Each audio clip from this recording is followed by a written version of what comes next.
for playoff spots intensifies. The St. Louis Blues and Toronto Maple Leafs, just 2 points apart in the overall standings, meet tonight at Maple Leaf Gardens. Good evening, everyone. I'm Dave Hodge with Bill Hewitt, Brian McFarland, and Bob Goldham. A welcome tonight not only to our Southern Ontario viewers, but also to those in Alberta and British Columbia. The Blues and the Leafs are both trying to make 8th place or higher, which would give them home ice advantage in the first playoff round. Number 8 currently held by Minnesota. The North Stars appearing to go downhill recently. 72 points. Atlanta's another team that would have to be passed, but the Blues think they can make up 5 points. The Leafs are looking at a 7-point deficit. The Leafs, for the first time this season, perhaps, have a stable lineup. No more changes prior to the trading deadline, and they have a lineup that is completely healthy for tonight's game, and hopefully for the rest of the season.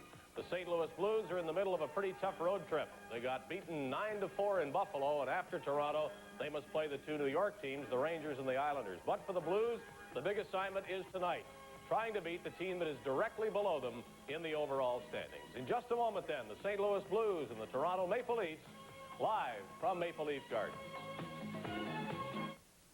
Mercury, that's how the world goes fishing. Fishermen have been counting on Mercury for 40 years. Today, there's more reason than ever to go fishing with a Merc. Mid-range power from 40 to 140 horse, plus Black Max. V6 muscle from 150 horsepower to 200. Now at your Mercury dealer. For any of your Mercury boating needs, sales, or service, visit the Lakeview team. Highway 2 bypass at Manning Road in Tecumseh. Visit Lakeview Marine today. Summer is just around the corner. We asked ourselves at Century 21, what makes a neighborhood professional successful? Hi. Perhaps it's our unique training program, combined with the desire to serve people. Maybe it's our modern sales tools or advanced real estate courses. But At Century 21, we want every person we train to become a neighborhood professional. Top salesman. We're the neighborhood professionals for you. Heart of my heart, I love that melody. Heart of my heart brings back a memory. I know a tear would glisten if once more I could listen to the gang that sang Heart of my heart.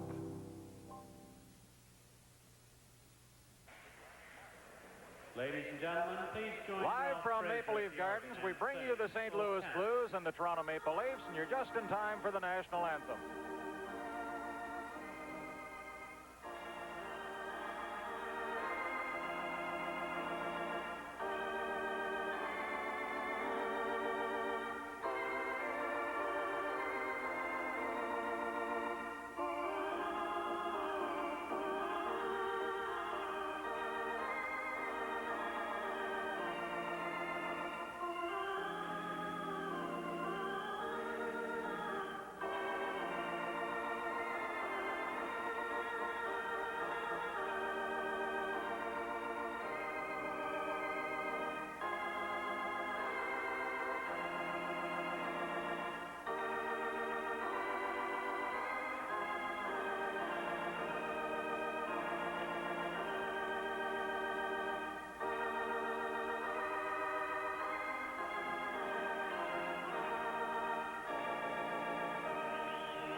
And now we're going to have a look at our officials for tonight's game. The referee is Greg Medill.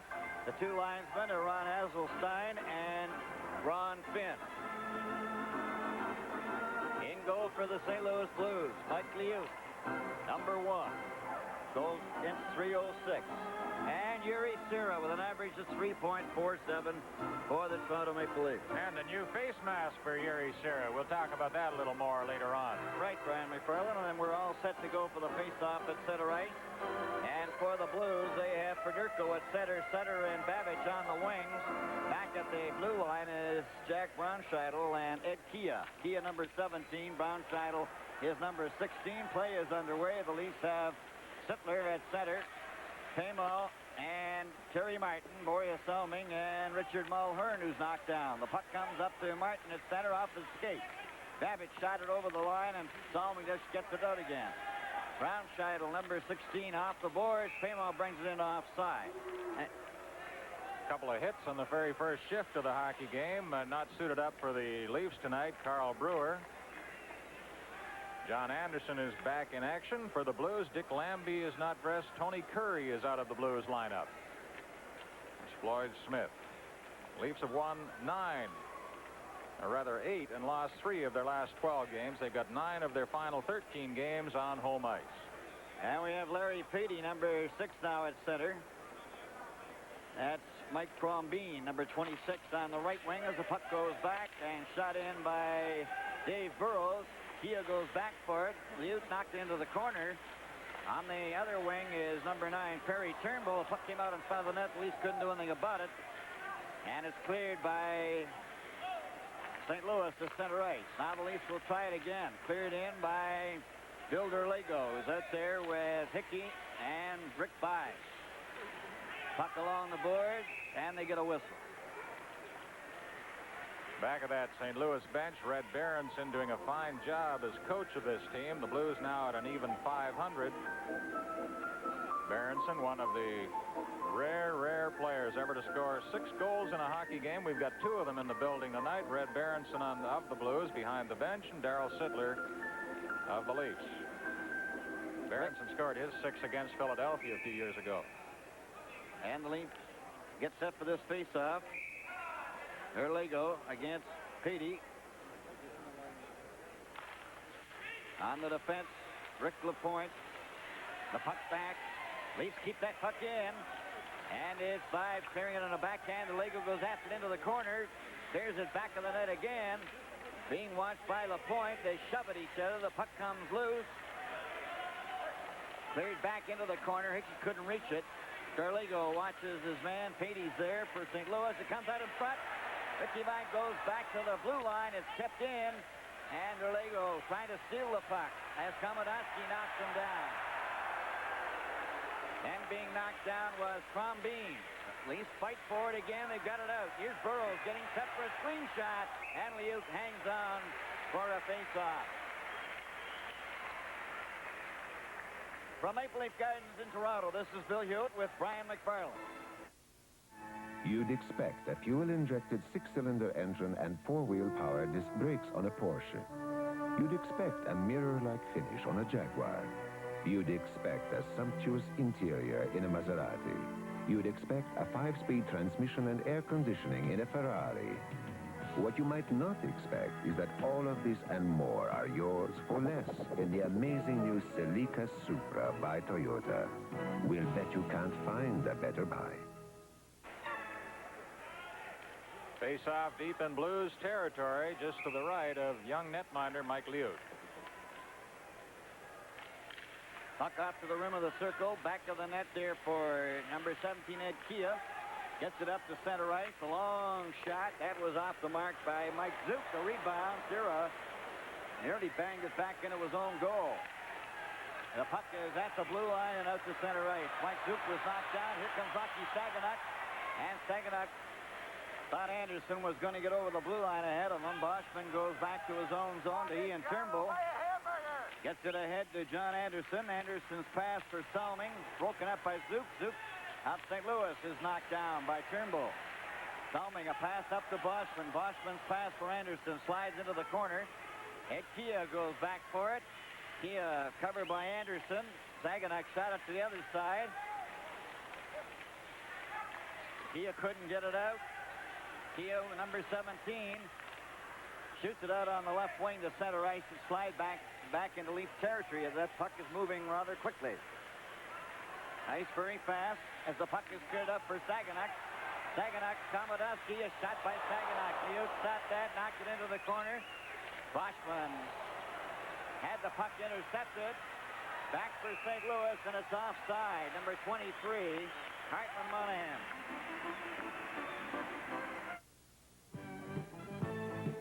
Molson Light has got, Molson Light has got, Molson Light has got hot. Join the movement to light.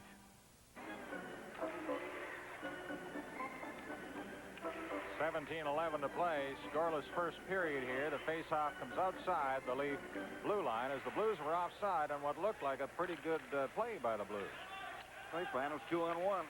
Puck goes into the corner, back of the net. That's Dave Farish with the puck. Farish goes over to Burrows. Burrows coming at his own blue line up through center ice. Shot the puck in. Tamo tried to get loose. It's cleared along the boards. Patey covers his check. Hamadowski gets it over for Turnbull. It's Perry Turnbull, and back for St. Louis is Patey. Offside again. Number 26 going in too quickly, Mike Crombeen. Well, Bill, let's test the memory of our hockey fans looking in tonight. There's Darryl Sittler. I mentioned that he and Red Berenson have both scored 6 goals in a game. Now, Darryl, of course, scored his against the Boston Bruins back in February of '76. Let's see if the fans remember who the goalie was in goal the night that Darryl got his 6 goals and his 10 points. Who did he score his last goal off? It bounced in off a defenseman's leg, and how did Harold Ballard reward him for that wonderful night he had here at the Gardens? The puck in, Stira out of his net again. The puck goes into the corner, and it's brought out by Kazicki. Kazicki up for Monahan. He can't get anywhere. Monahan covers his check, which is Rick Lapointe. Then knocked down. The puck, Kazicki along the board. Has it. He doesn't know he has it. Now he kicks at it. Ellis is out there with him, and we get a whistle.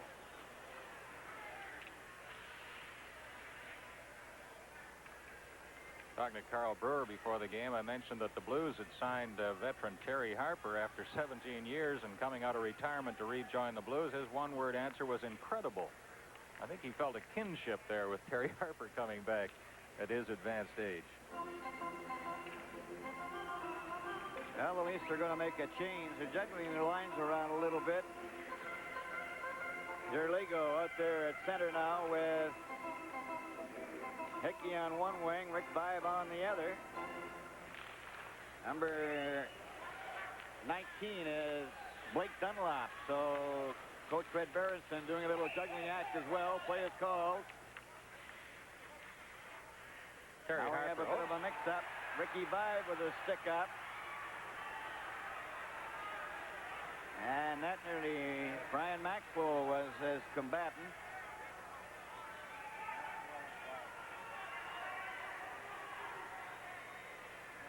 Brian Maxwell in your picture now from North Bay, Ontario, Minnesota's #1 draft choice a few years back. This is NHL Hockey Live from Maple Leaf Gardens in Toronto. Quality workmanship means quality products. Craftsman from Sears.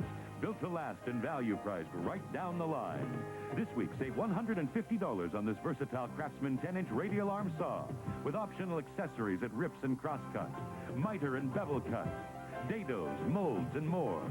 The Craftsman 10-inch radial arm saw on sale for $150 off the regular price. Craftsman quality, guaranteed by Sears. Oh, we're still waiting for the announcement of the penalties here. Maxwell, Vibe, and Dunlop are all in the box. Here's the announcement now. And number 19, Blake Dunlop, 2 minutes high sticking. Toronto penalty to number 22, Rick Vibe, 2 minutes high sticking. Time 3:51. This all took place at 3:51. Maxwell slashing. Maxwell for slashing. Blake Dunlop high sticking. And Dunlop for high sticking. Vibe for high sticking. 3:51. So that gives the Leafs the odd man advantage, 5 men to 4. And Sittler, Paymo, Salming all set to go with Pat Hickey. Puck is paired back to the blue line. Stopped there by Salming. Salming goes over for Hickey on the right side. He's checked. Sittler then feeds it to Salming, who cruises over the blue line, stops, shoots it into the corner. It comes out of the net, gets it ahead to Ed Kia. Kia checked by Paymo, but then he was knocked down the ice. As Klassen gets it down there, he's a lone forward for St. Louis. Leafs with a man advantage, coming up through center, a pass to Hickey. Hickey gets around Kia, trying to set up a play, got it over onto the right side of Paymo. Paymo then goes into the corner to Hickey again. Hickey coming out in front, dumps it back to Salming. Salming over to Paymo. Paymo cruising around, goes to Sittler. Sittler hit the side of the net. Dumped it out in front. It comes to Salming. Salming over to Pimo. Pimo took a shot. That hit a leg as Hickey was turned around by Kia, and the puck is shot down the ice. Yuri Sira leaves it there for Wolf Pimo. Pimo back of the net. Tries to pick his way out with a pass. Intercepted and shot back again. Oria Salming. A pass up on the right side of Pimo. Pimo and Sittler going down together with Hickey. Sittler over the line. Sittler still has it. Goes back to Pimo. Pimo takes his shot. You stop that. Now Sittler. A pass over for Salming. Salming being watched by Brownscheitel. The puck right in front of the net. Sittler got a whack at it. And a good save by the Ute on that. Sittler was left uncovered. Goes down the ice. Back of the net for Wolfie Pimo. Leafs come to center ice. Pimo comes over the line. Drops it back. Sittler fakes the shot. And it's picked up by St. Louis and shot back down the ice again. The penalties are over. The teams are back at full strength. Coming up the ice, Salming. His pass intercepted offside at the blue line. You're watching the St. Louis Blues and the Toronto Maple Leafs. Nadlin Floor and Wall Coverings is a proven leader for top quality carpeting, vinyl flooring, and tile. Nadlin invites you to visit their modern showroom and see quality for yourself. Carpeting from Bigelow, Kraus, and many more. Nadlin's friendly staff will assist you in your floor and wall covering needs. First, Nadlin will help you in making the proper selection for your home of carpet, vinyl, or ceramic tile from their volume warehouse. Second, expert installation is a Nadlin guarantee. Visit Nadlin Floor and Wall Covering today at the new Jefferson Plaza. And we're back live from Maple Leaf Gardens with 13 minutes, 59 seconds remaining to play in the first period. As it's cleared by Burroughs over to Farish. Farish gets it up at center ice. Hagenuk nearly got loose. He's got the puck. Hagenuk stick handling by one. Leaves it for Boschman. Here's Anderson over the line. Boschman and Anderson. There it goes back. A drive by Farish is right on. Hagenuk digs in there again. He's watched by Komodowski. Cleared but not out. Komodowski will try again, and his pass is intercepted and cleared back by Farish. Leafs moving the play into St. Louis territory as LaPointe cleared it along the board, shot right back again. Into the corner it goes. LaPointe is given a shove. The puck with Boschman trying to get it. Picked off finally by Bernie Federko. Federko to LaPointe. LaPointe clears it to the blue line, and it's out as Burroughs is called on the offside. And, Brian, I can't remember when I've seen the ice quite this fast. Well, Doug Moore, the chief engineer, has been working with a chemist lately, Bill, and they've done some really vast improvements on the ice surface here. Here's Anderson coming back after missing 6 games. He was injured a couple of weeks ago against the Blues. Missed the next game in Denver. And, you know, Yuri Sira's down there. Hasn't had a shot on goal yet. He says, I hope it just stays that way. I'll keep my crease nice and clean and put out the no trespassing sign and hope the evening goes along just this well. Turnbull gets it over to Salming. Salming rips it around on the boards. It comes over for Hickey. Hickey then to Derligo. A shot right on. Liut stops that and holds it for a face-off. That's 5 shots on Mike Liut now. None against the Leafs. Mike Liut from Weston, Ontario. Had a long chat with Red Berenson about Liut before the game. He's second among the goalies with 26 wins. He said he hasn't got a weakness. There's a bit of Dryden in him and a bit of Glenn Hall. He's great with the legs. Puck comes back to Komodowski.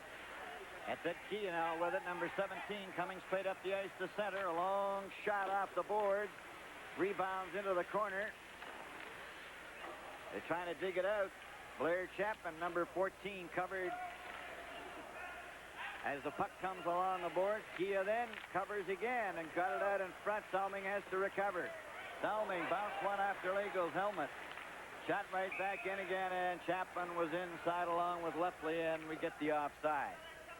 Here's Blair Chapman, the former Pittsburgh player. He has 7 power play goals. Played with Bernie Federko in junior hockey, so they were reunited for a time. And there'll be more about Blair Chapman coming up in our second intermission tonight. It's 23 goals with the Blues. Patey at center now, Crombeen, and number 9, Perry Turnbull. Ian Turnbull for the Maple Leafs. Puck back at the blue line. Maxwell's pass. Here's over the line. They're closing in. Petey gets it back. Crombeen a shot. And Sira covered up on the short side on that one. First save by Yuri Sira, wearing the new face mask. Well, next Monday we have a game for you, March 17th. Remember that, King Clancy. Atlanta, Toronto for fans and viewers in the Toronto-Hamilton area. And on Wednesday, March 19th, it'll be Winnipeg at Toronto for Ontario viewers. Buffalo at Vancouver for Western viewers on the same night. All set to go. Patey, that wasn't dropped fairly. Maxwell and Kia are the two defensemen. Ron Finn will do the face-off honors again. Sittler out there with Pemo, along with number 25, Terry Martin, who stepped into the circle before the puck hit the ice. Do it all over again. St. Louis playing their defense well inside the blue line. The puck goes to Sira, over to Turnbull. Turnbull up to Pemo. Pemo with Sittler. Sittler up at center ice, lost it off his stick. He bumped. Had slipped over the line, and Sittler couldn't get to it. Turnbull goes back to get it. Being watched by Patey. Gets it over to Salming. Salming just shoots it down the ice. And that's going over the red line. Kia catches it, and that's icing against the Maple Leafs. We got a look at Ian Turnbull a moment ago. There he is again, fully recovered from the flu. 11:47 to play, first period, still no score. The Leafs having the margin of play here in the first period against the Blues. Blues haven't had much success here at Maple Leaf Gardens over the years. Only one victory in their last 7 seasons here on Gardens ice. But a much improved hockey club over last season. That's Larry Patey getting it back. Shot by Perry Turnbull. Bounced out in front of the net. Poked, but not out. Kept in by the Blues, and Perry Turnbull loses it. Sittler gets it out to Terry Martin going over the blue line. Martin is hit into the board. Patey recovers the puck, goes back of the net. Knocked it into the corner. Paymon is there, took his man out. Then Terry Martin took his man out. Sittler getting it back of the net. And it's intercepted by St. Louis, and they bring it out to center ice. Over the line for LaPointe. He shot it right on. Sira comes out of his net and covers up. He's out about 4 feet. With the score, St. Louis nothing and Toronto nothing. Our telecast returns in a moment. Here they come, the exciting harness racing for the 80s at Windsor Raceway. Looking for action? Looking for entertainment with a difference? Look out for harness racing action that's Windsor Raceway. Just minutes from downtown Detroit and Windsor. Racing takes place nightly, Tuesday through Sunday. Get involved with the fast-track action in the comfort of our climate-controlled grandstand and clubhouse. Enjoy a great dinner with a friend in the famous Canadian Club. At Windsor Raceway, it's action entertainment for all you can handle. It's the harness racing of the 80s. We're back live, Maple Leaf Gardens. Scoreless tie as we get set for a face-off. Leaf territory. And that number 24 is Bernie Federko, who's playing at center ice with Brian Sutter on one wing and Wayne Babbage on the other. LaPointe at the blue line along with number 20, Neil Komodowski. The puck goes to Burroughs. Burroughs back of the net. 11:04 remaining in the first period. And the puck is brought up by Laurie Boschman. He's checked. Federko gets it right in front of the net. There's a shot, and he fires wide. Wayne Babbage shot it wide when he was handed the puck in front of the net. Boschman over to Saganuk.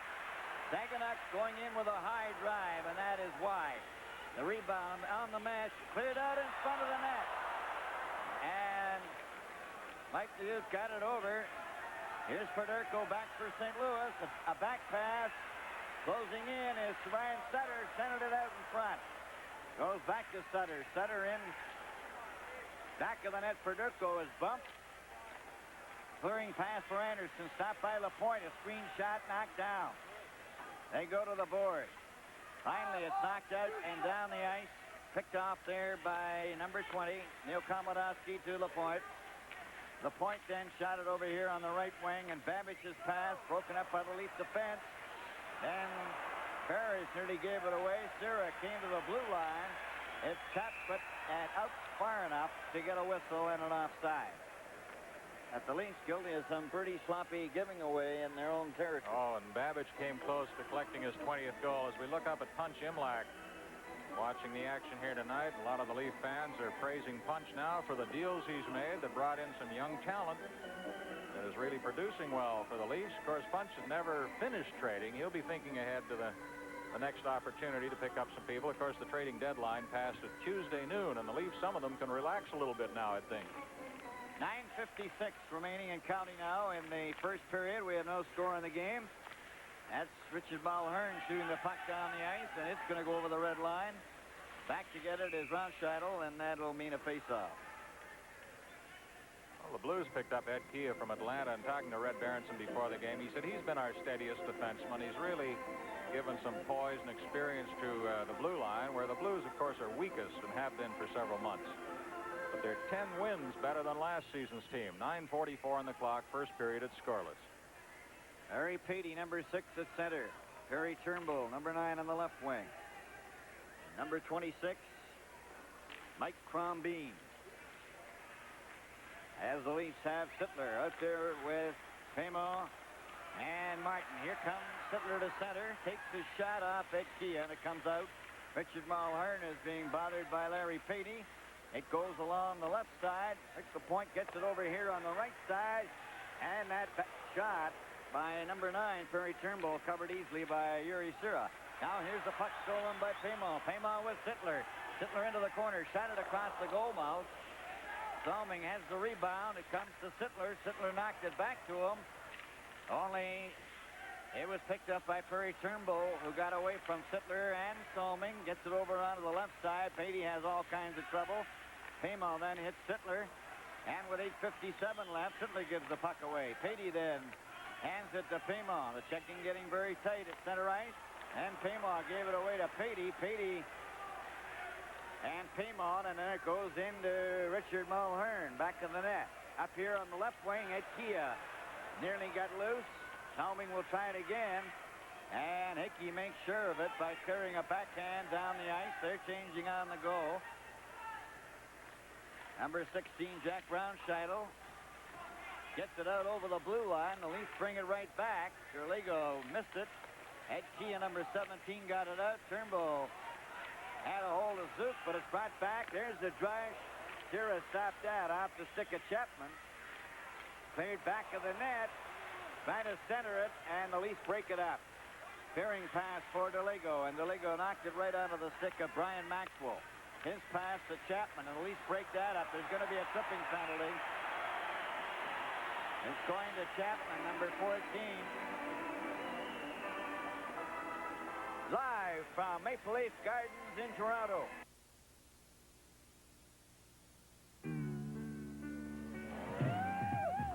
Good times. That's what everybody needs. Good times. Breaking away and feeling free.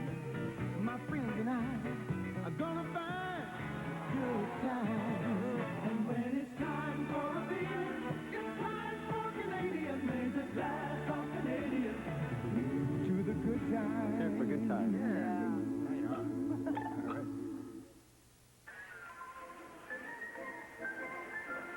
Well, Dave Ferris made a little move outside the Leaf blue line, and Blair Chapman was there to trip him up. This came at 12:06 into the period. So Chapman's off for 2 minutes or less if the Leafs should score, and the Leafs power play is out there. They're 8th in the league on the power play. And it's Derligo out there with Hickey and Vive, along with Mulhern. He shot it to an open wing. Hickey Vive leaves it for Derligo. And to Mulhern, back to Derligo. He's over the line, drops it to Pat. Hickey gets his shot. And Luke got a nice move out there and covered up by smothering the puck. There's Liud. He played a couple of years in the WHA. In fact, Floyd Smith coached him at Cincinnati, and he saw the potential in this young man. Even though the Blues were a little concerned about him, they said, really, we're not quite sure, coming out of Bowling Green University, whether he has all the skills to become an NHLer, but he certainly proved that he does. Derligo to Hickey, back to Salming, and he ripped one wide. The puck goes to Hickey, then it's cleared back to him from Solming. Takes his shot, and that's going up into the crowd. And coming from this area, I'm sure there are lots of friends and relatives of Mike Liut at the game tonight. Perhaps that's one of them.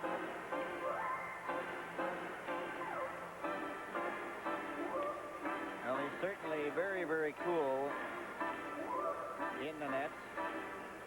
And he's a regular stand-up goalkeeper. Yes, he's sent a teammate for a new hockey stick now. 1 minute and 31 seconds remaining in the penalty to Chapman. 7:25 remaining in the first period, and there's still no score in the game. The Leafs with the advantage. It comes back. There's a shot right in front of the net. Goes over to the wing, and it's cleared out to center ice, where it's picked up by Solming. Solming ahead to Mulhern. Mulhern gives it to Hickey. Hickey getting in on the left side. Takes his shot. And Leafs stop that, and it's knocked down the ice. Gary Sira. Back of the net to Borja Solming. Solming headmans the puck to Mulhern. Mulhern to Hickey again. Kicks it over the line. And it's intercepted as Neil Komodowski shoots it right back again. And the St. Louis Blues showing why they are the best team as far as killing penalties. That's icing. 6:40 left.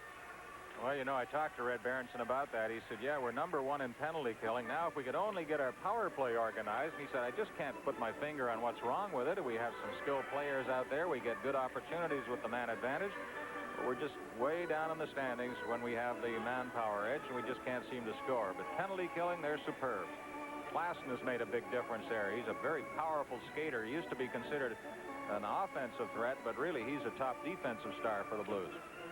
So we have Larry Petey out there with Ron Scheidel. Ron Scheidel nearly got a shot. The puck comes back out over the line. Ed Kia gets it over onto the left wing. And Lewis shoots the puck in. Taken by Turnbull. Turnbull's pass over on the right wing. Knocked into the corner. Back of the net for Turnbull. They're supposed to have the man advantage. And here's a pass that sends Sittler away at center ice. Sittler over the line. Goes back to Solming. Solming. Then for Turnbull over his stick. And it's shot down the ice by St. Louis. And making changes as Crombeen comes out, number 26. Back of the net for Borja Solming. Solming's pass up on the wing to Maloney. Maloney ahead to Primo. Back on the ice is Blair Chapman. His penalty is over. And here comes St. Louis. Larry Petey shot off Turnbull. Ends up in the corner. And it's picked off by Borja Solming. Both teams at full strength. The puck is shot to the St. Louis blue line and wrapped right back out again. Turnbull is checked. Babic gets the puck ahead to Federico.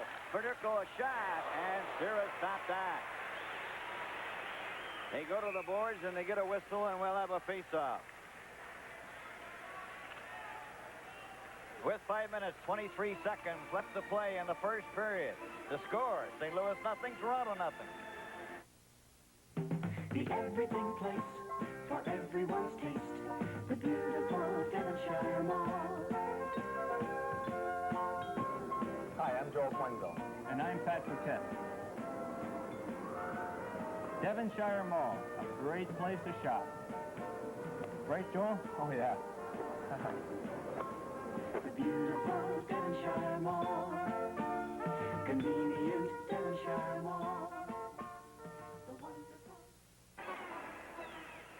And we're back live here at Maple Leaf Gardens. We get ready to face off in the Leaf zone. There's no score in the game. Ernie Federico, Brian Sutter, and Wayne Babbage are the forwards. Now they don't get set fairly, so they'll do it all over again. This time number 10, Wayne Babbage, will come in. Number 16, Jack Brownscheidel, playing on the defense now with Ed Kia. An awful lot of juggling going around in this first period. There's a shot. Stewart stopped that. The rebound to John Anderson. Anderson gets it up at center ice for Louis Boschman. Boschman tried to get by Kia. Saganuk missed it. Then Anderson just failed to reach it. Kia gets it back to center ice. That's Federico over the line. Gets it over on the left wing. It goes in back of the net off the stick of Brian Sutter. Cleared along the boards for Laurie Boschman. He can't get out. Babbage. And right in front of the net, and Sura stopped that. They've still got that puck. Federico trying to center it. He's knocked down. Puck steered out in front of the net again. Brownscheidel will drive, and that's wide. Another shot. That's knocked down. And another shot, and somehow Yuri Sura comes up with the puck. Well, he got a lot of help in that goal area from his teammates. Shearer was bouncing back and forth from one goalpost to the next as the Blues had the puck behind the net. When they did get it out in front, they got a couple of quick shots at the target. But the puck miraculously stayed out. I don't know how, because there seems to be lots of net showing. But Shearer was getting help from his defensemen who were backing in to lend assistance. Still scoreless with 4:37 to play, first period.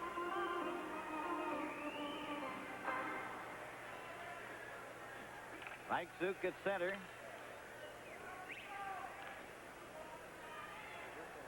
Brian Chapman playing on the right side. Number 25 is Chuck Leffley. Puck goes down the ice, and that's Brian Maxwell back there for St. Louis, being watched by Gerlago. Intercepted. That one was shot by Mulhern, but it was a weak one. Amadowski getting it out to center right. Puck is cleared over on the right side, and it's cleared by Hickey. Pat Hickey gets it over the line. Maxwell gets it back out on the left side. Leffley coming down with Zook. Also Chapman, and that is broken up and shot back down the ice. Now we have Rick Lapointe out there with Maxwell on the defense. As Warrior Salmon gets over the line, Maxwell stopped him. Brian Maxwell is hooked. There's going to be a penalty to Salming. And that's the first penalty to the Leafs in which they will play shorthanded. Well, Salming just coming back, hooked the St. Louis player right at the blue line, so he goes off for 2. On the penalty, number 21, Boris Salming. 2 minutes for hooking. We'll catch it on the replay right here at the blue line. 16:08, the time of the hooking penalty to Salming. Greg Medill, the referee, hasn't missed anything out there tonight. Greg has a couple of young boys who are hockey players in the Oshawa area. He's building a home out there. He was very upset about that puck in Pittsburgh the other night that went through the hole in the net. We have Kazicki waved out of the circle. Ellis. Turnbull, and it's cleared back to the St. Louis line. St. Louis, man advantage. Number 16, Brownscheidel. To Zook, back to Brownscheidel. Brownscheidel up on the left wing. St. Louis not going anywhere as they're stopped by Ron Ellis. Brownscheidel will try it again. Sutter's out there. Federico's out there. And Babbage. 4 forwards, 1 defenseman. A long pass at center right. Here comes St. Louis over the line. And it's Federico getting it into the corner. Shot out in front. Babbage took a whack at it. Shira just saw it at the last second and buzzed it in the goal crease. Well, let's go downstairs quickly now and hear from Dave Hodge. In the first intermission, I'll talk to the Blues goaltender, Mike Liut, who has been making a lot of news around the NHL this season, his first in the league. Terry Harper, signed recently by the Blues, will also join us, and Bob Golden will have highlights. All right, we'll look forward to hearing from Mike Liut. On the power play, the Blues are 18th in the league. That's cleared back by Babbage. Brownscheidel. Back to Babbage. Babbage back to Brownscheidel. Brownscheidel over to Zook. Zook lets the shot go wide. Babbage has got the rebound. Coming out in front. Took his shot. Shira stopped that. It's Federico on back of the net right out in front, and he drove it wide. Sutter. And it's fed down the ice by Darryl Sittler. That Yuri Sura very steady in the net split for the Maple Leafs. So far in this first period, we have 2:39 left. Dave Burrows intercepted a pass. The puck is loose at center ice, knocked down, and Federico goes to Brownscheidel. Brownscheidel to Zook. Zook with 35 seconds left in the penalty to Brownscheidel. Brownscheidel over the line. Puck goes back of the net. Parrish took his man out. And it's brought back up by Darryl Sittler. Sittler with Pimon. Up over the line. Sittler still has it. Cleared it back to Turnbull. And there's 14 seconds left in the penalty. Over to Burroughs. Burroughs just puts one in. You'd had no trouble with that. Number 20, Neil Komodowski, just got rid of it to center ice. Burroughs with 1 second. Salming is back out. The Leafs at full strength again. Turnbull left the puck. It's outside the line. Finally shot by number 18, Lapointe, and the Leafs bring it right back. Burroughs over, pass back to him, and it rolls in front of the net, but he couldn't get a shot. Back comes St. Louis. The pass intended for Chuck Lefley. Lefley into the corner. Number 25, Lefley gets it back to the net. Trying to center it is Chapman. Boschman was knocked down. Saginaw kicks it to the blue line, but not out. Kept in there. Comes over finally on this left side where Anderson has the puck. John Anderson makes a move, gets through the defense, and he passed it instead of shooting. When he had a direct shot at the net, he elected to pass. A long shot, and Sierra knocked that to the corner. John Anderson, who was right in the clear, decided to pass. Anderson loses the puck. Cleared by Salming. Salming gets the stick loose. Off the boards for Saginaw. To Boschman. Boschman over the line. Boschman centered it across in front. Nobody there. And Perry Turnbull gets a hold of it with 32 seconds. Intercepted a shot right on. Here, stop that. Boschman tried to get to it. And it's Perry Turnbull getting it out to center. Over here on the right side for Crombeen. Crombeen into the corner. He's bumped by Mulhern, but he still has the puck. Gets it back. Brownscheitel a shot. Salming knocked that off to the wing. Leafs still having difficulty in getting it out. Ed Kia can't get the handle. Finally shoots it in back of the net. 3 seconds. Salming knocks the puck to the boards. There goes the bell. And the first period is over. And it's scoreless. As Yuri Sierra and Mike DeYout didn't disappoint anybody with their goalkeeping in the first period. So the score at the end of the first period, St. Louis nothing, Toronto nothing. Breaking away, everybody breaking away. Breaking away for the good time. Everybody, every way. Breaking away for the good time. Everybody's taking a day. Everybody hear what I say. Everybody's breaking away. Breaking away for the good time. Hey, are you breaking away?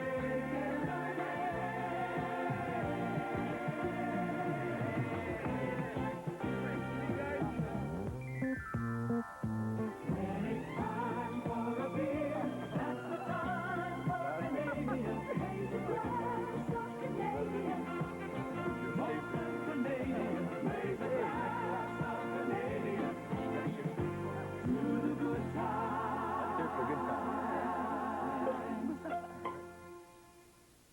Car service the way it used to be. It's here at Al Santing's Garage. Santing's has always offered the best tire and mag wheel service, but now Al has a team of experts that do it all. Electronic engine tune-up, alignment, steering and suspension, complete brake jobs, standard and custom exhaust, oil change and lube, and more. Al's proud of his boys. They do it all and they do it well. Al Santing's Garage, Walker at EC Row.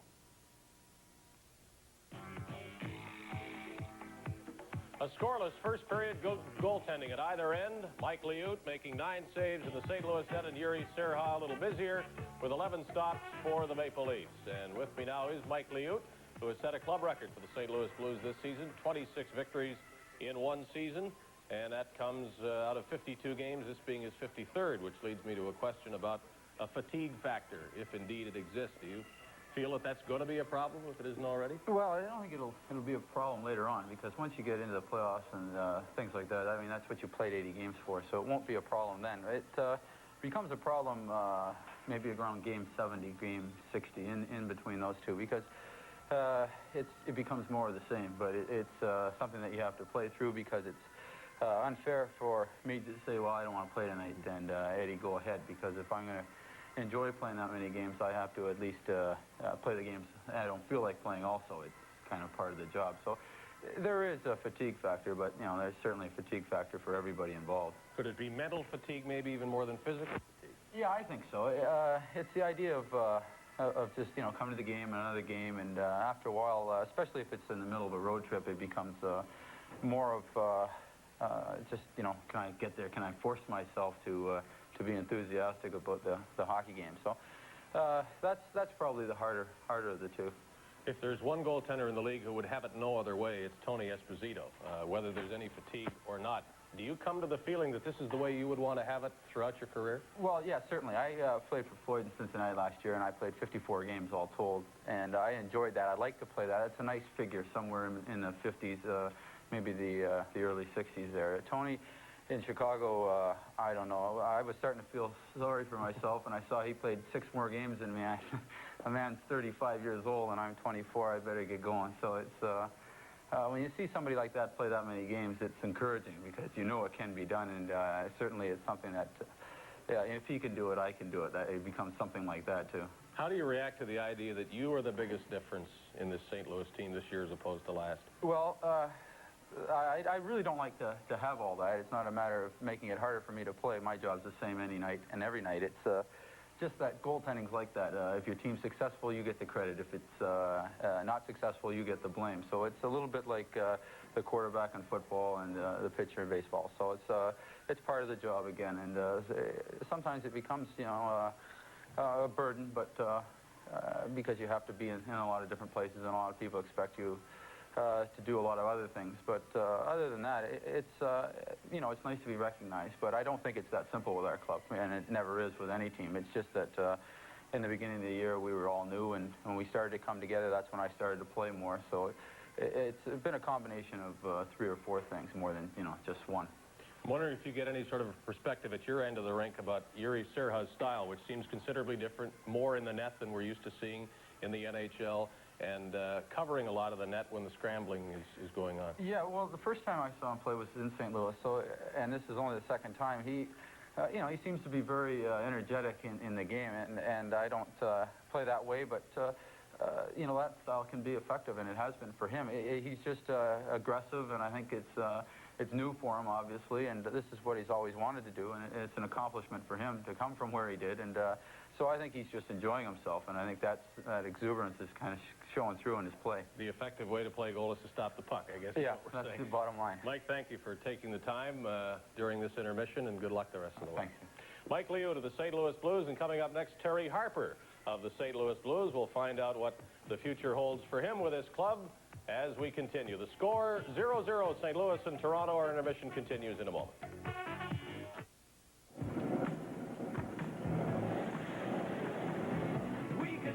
Canadian Tire will replace that muffler for you. Our service centers have top quality mufflers and tailpipes to fit your car, domestic or import, and the qualified technicians to install them fast.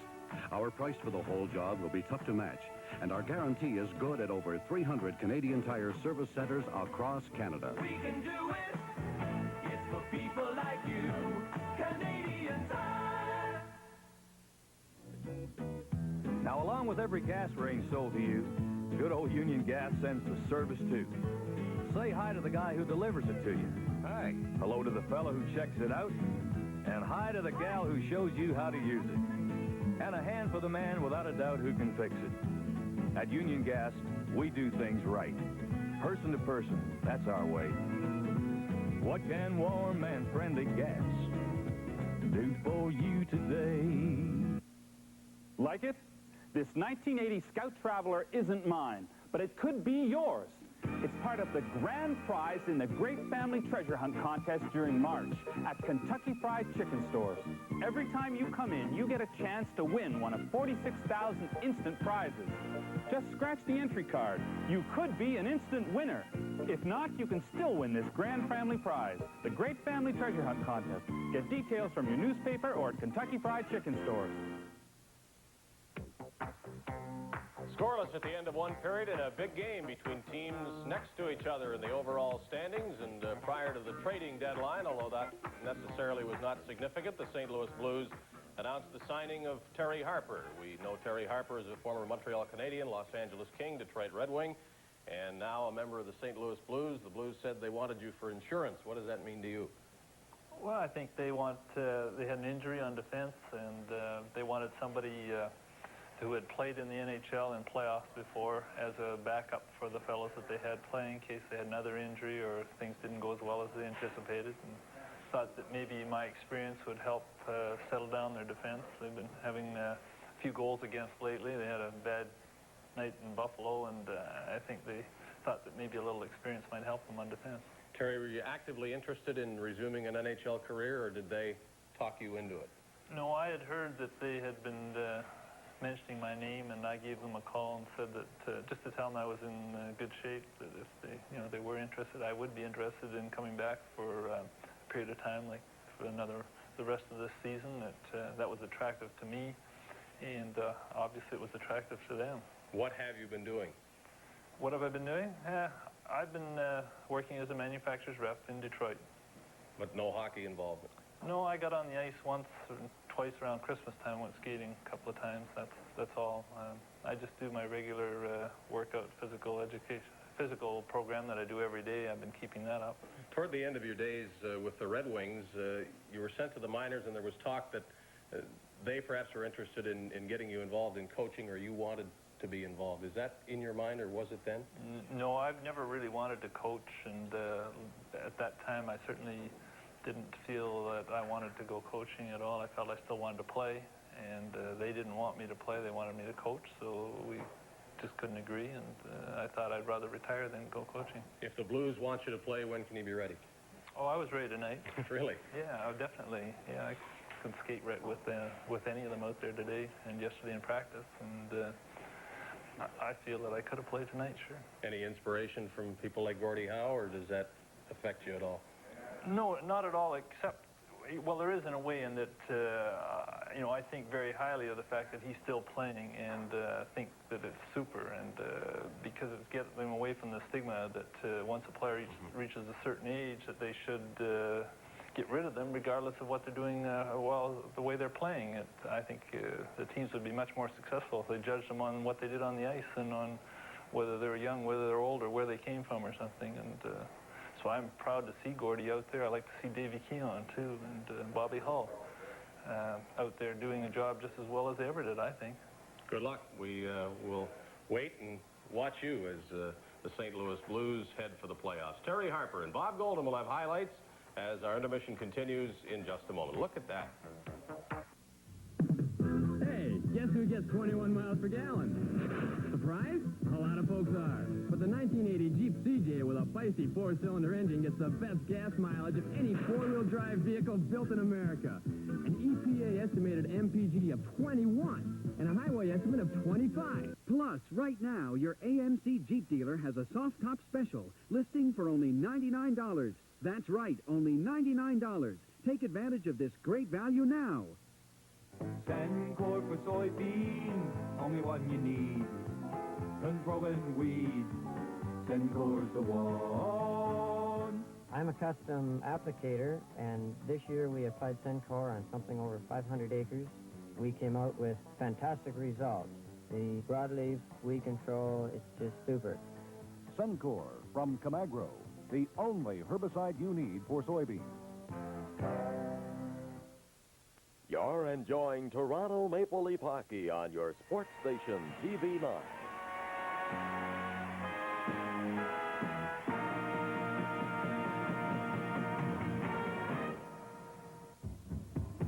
Quality workmanship means quality products. Craftsman from Sears. Built to last and value priced right down the line. This week, save $150 on this versatile Craftsman 10-inch radial arm saw with optional accessories at rips and crosscuts, miter and bevel cuts, dados, molds, and more. The Craftsman 10-inch radial arm saw on sale for $150 off the regular price. Craftsman quality guaranteed by Sears. Bondi TV and Appliances handles only top brands, including Speed Queen washer and dryers, #1 in laundromats because they're built better to last longer. For microwave ovens, see Bondi's selection of the latest microwaves by Sharp, all at discount prices. At Bondi TV and Appliances, see the complete line of dependable Admiral refrigerators. You do deserve the best. Visit Dick Bondi and his staff at Bondi TV and Appliances, 3907 Tecumseh Road East, today. Okay, JR, let's Get rid of that thing. get the highlights. You've been watching Mike Liut for the first period. Could have picked either goaltender and seen a lot. What did you see? Well, what you do, Dave, with a new kid comes in, you try to make a comparison, you know, like who does he remind you of type of thing. And I watched Mike pretty closely, and I'll tell you, he's pretty unorthodox. He does a lot of things different. For instance, let's watch this save here he makes in the very early part of the period. He stopped the puck, and normally when a goalkeeper will drop it at his foot, he'll clear it with his stick. But Mike says, hey, there's other ways to do it too, so he kicks it in the corner. You know, that's a little bit different. I think the closest he comes to anybody that I recall would be probably Tony Esposito. He follows the puck well, and for a big guy, he gets up and down pretty quick. But watch him on this sequence. He follows the puck all the way across, and he's partially screened, but he makes a heck of a save on Darryl Sittler on a little turnaround of Sittler. Boom, right there. And this is the only time in the period that I saw Liut scrambling because he had a little trouble getting his balance back. But normally he's up and down as quick as anybody I've seen in a long time. Not only does he play a lot of games, he usually sees a lot of shots, and that would be comparable to Esposito, too. Right. Well, it helps goalkeepers. I think you'll find goalkeepers like to have lots of shots because it keeps them in the game. Well, now, you know, most goalkeepers, some of them would prefer not to have any, I suppose. That's the way you get shutouts. But watch him on this one, and he controls the puck well. You know, that was off his stick, and he didn't let it get away from him, and he smothered it and controlled it well on his own end. Now, right towards the end of the period, he took a shot off Pat Hickey, and I thought he did get stung a little bit. Looked like high up on his hip, but probably what he called a little hip pointer up there. But a good save. But you watch him here right at the end of the sequence, and I think it stung him a little. I don't know whether it's going to keep him out. I don't think so. Didn't affect him in the first period. It'll be interesting to watch this goaltenders duel as it continues. Scoreless after one, and in a moment, Bill Hewitt, Brian McFarland, the play-by-play of the second period. If you want to believe in magic, in beauty, in friendship, and freedom, believe in the Black Stallion. The biggest, the blackest, and the strongest, the most beautiful horse that ever was. Francis Ford Coppola presents Walter Farley's timeless classic, The Black Stallion. Starts Friday at the Capitol Theater in Windsor. The Shirt Gallery Menswear is not only a shirt store. Mike Vanella, owner, professional tailor, and designer, can design and tailor especially for you a suit in any style, any size, at the low starting price of $185. Yes, your suit custom manufactured from $185. The Shirt Gallery, the only store to custom manufacture your clothing right here in Windsor. The Shirt Gallery Menswear, 2507 Dougal Road, Darwin Plaza, Windsor. Call 966-5410. Well, the teams are back on this fast ice at Maple Leaf Gardens, and I'm sure it won't take Bill Hewitt long to tell you all about the scoring in that first period. That's right, Brian. We had no scoring in the first period, but the shots on goal are interesting. St. Louis out-shooting Toronto 11-9. Bill, they didn't get their first shot until the 7-minute mark, so they had 11 shots in 13 minutes. Next Monday, March 17th, Atlanta at Toronto for viewers in the Toronto-Hamilton area. And on Wednesday night, it'll be Winnipeg, Toronto for Ontario viewers, and Buffalo will play at Vancouver. Western viewers can catch that action. Busy week in hockey all week.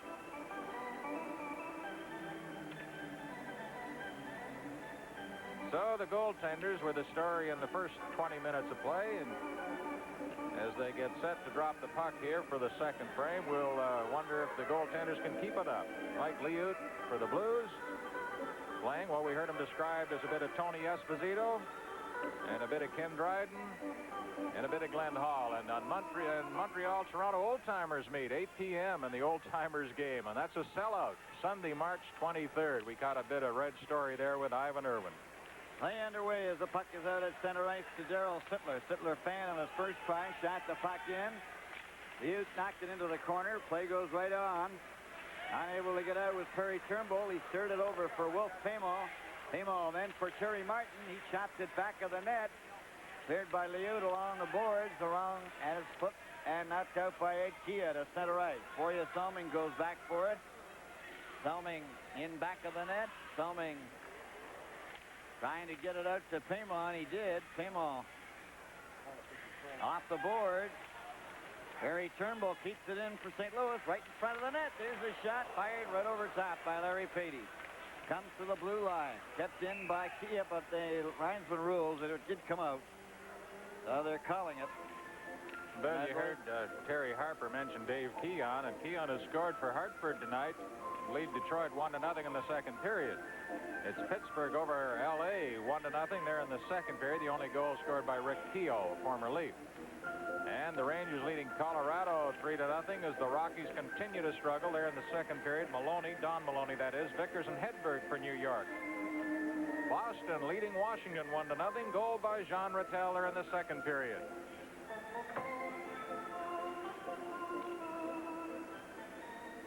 All set to go. The puck is dropped. It goes back. The Leafs have possession. That's Dave Parrish coming up to center ice.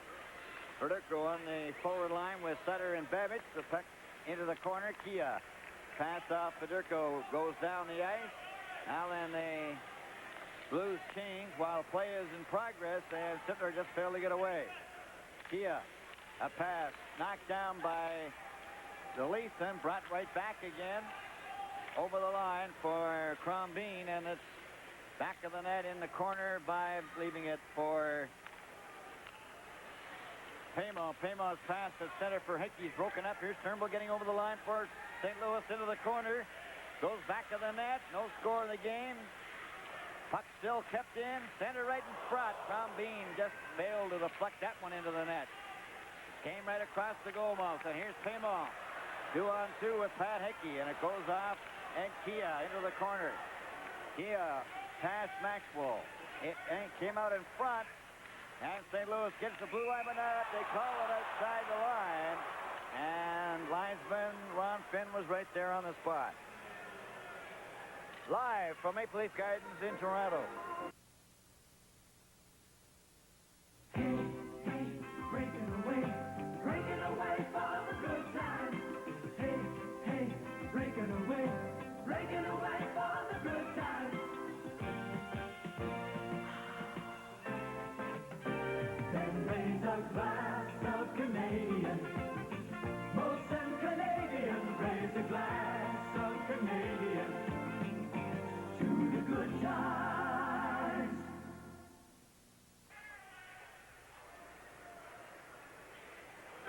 Well, now you know what our cameraman sees as he watches the game, and taped to his camera the team lineup. Sutter gets the puck back. Brown Scheidel knocked down by Hickey. Verdugo can't get the puck out. Ian Turnbull steals it, gets his backhand, and that deflection by Derligo nearly caught the corner. They at least keep the puck in, then they shoot it down the ice. Hickey drove it all the way down into his own zone, and Selming has to go back for it. Selming, a pass up for Turnbull. Turnbull turned around by Babbage. Babbage shot it back of the net. Verdugo's got it. Sutter out in front. Verdugo trying to get his shot. And Turnbull drives it off the boards down the ice. That's going over the red line. Back to get it is Neil Komodowski. He touches it. Play is called. Oh, we get a look at Federko's skates here. You know, I was talking to Gus Kyle before the game about Bernie Federko. He said he scored a hat trick in St. Louis the other night. They were on the radio, and he knew that Bernie was related to the mayor of Foam Lake, Saskatchewan. And he said the mayor also owned a bar and restaurant in town. So over the radio, he said, well, Bernie got the hat trick, so one of his relatives, the mayor of Foam Lake, is going to buy the drinks in the bar tonight. And he said he met the mayor in Winnipeg a few days later, and he said, you cost me $104. We were listening that night. Puck back to the net, carried around for Ron Ellis. Ellis. A back pass for Dave Parrish. Parrish's pass cleared by Maloney, and that goes into the corner. Liut comes out, shoots it right on a Maloney stick. Maloney shot it behind the net, comes over on this side. Shot down the ice by Klassen, number 28. Coming up after it is Blake Dunlop. It comes back to the blue line. Here comes a screen shot, and that's wide. Ryan Maxwell keeps it into the corner. They're trying to center it. Number 23, Heartland Monahan. Here they're out in front of the net. And the Leafs break it up. Kazicki gets the pass over to Ron Ellis. Over the line. Ron Ellis still has it. Shot it back to the blue line. Burrows took his man out. And it's Blake Dunlop's pass right on a Kazicki stick. Kazicki over the line. Cuts in front of the defense. Drops it back to Ellis, and he shot it way wide of the net. And Maloney tried to get it out in front, and they get a whistle along the board. This is Toronto Maple Leaf Hockey Live from Toronto. Whether it's city or town living you prefer, Thomas A. Lavin Realty has the listing just for you. With offices located throughout Essex County, they can help you find the home of your dreams. Whether it be a starter home or that final special place, they can make it a reality. Call and ask to speak to one of their experienced salespeople. When you think of homes, think Lavin.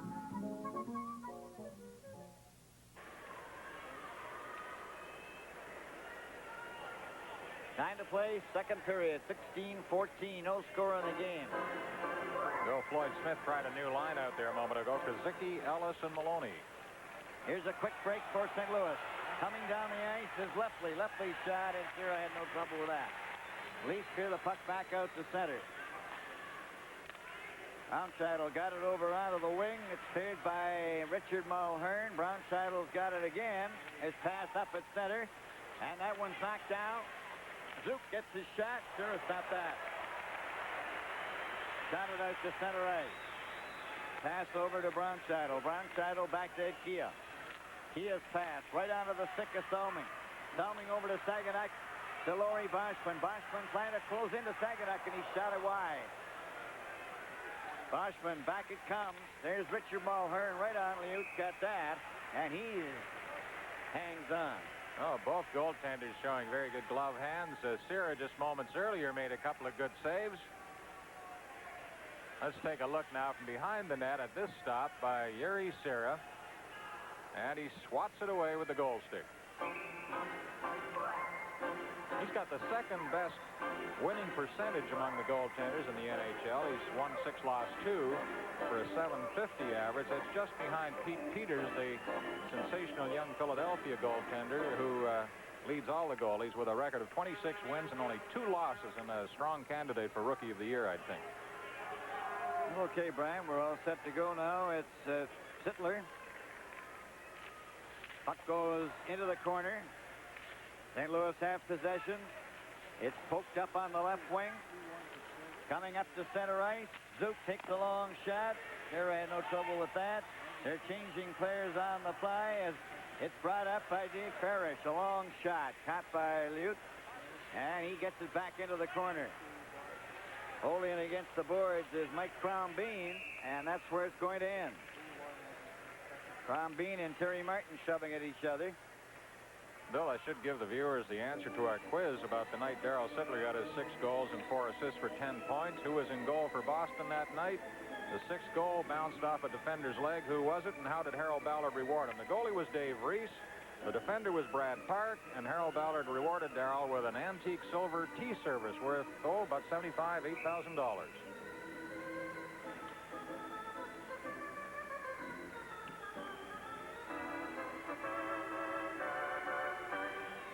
All ready to go. The puck is dropped. There's Terry Martin's quick shot. Liut had no trouble. It's in the corner, brought back to the blue line. Perry Turnbull's check. Will Payman a drive. That comes out in front of the net. They bang at it. It's got it as Sittler goes down. Dave Parrish is there very quickly. That's Terry Martin, number 25, down on the ice. Sittler was on the other side. It doesn't take them long when they get into a group to really congregate. Well, I liked Liut's answers to Dave's question during the interview. A very intelligent young man, obviously, and a great student of the game. Somebody wants to know who Berenson scored his 6 goals against. That was Philadelphia, of course, and the goalie was Doug Pavel. And I think the year was, 68? Have to look that up. Puck comes right back. Payman took a drive, and that was deflected off the stick. And Turnbull gets it into the corner. Kia Then a bad pass, then St. Louis up to center ice. Terry Turnbull, it's his drive. Sura stopped that. And then Turnbull was given a bump. Larry Patey goes after it. He centered it out in front. Play is called, and there's going to be an interference penalty here.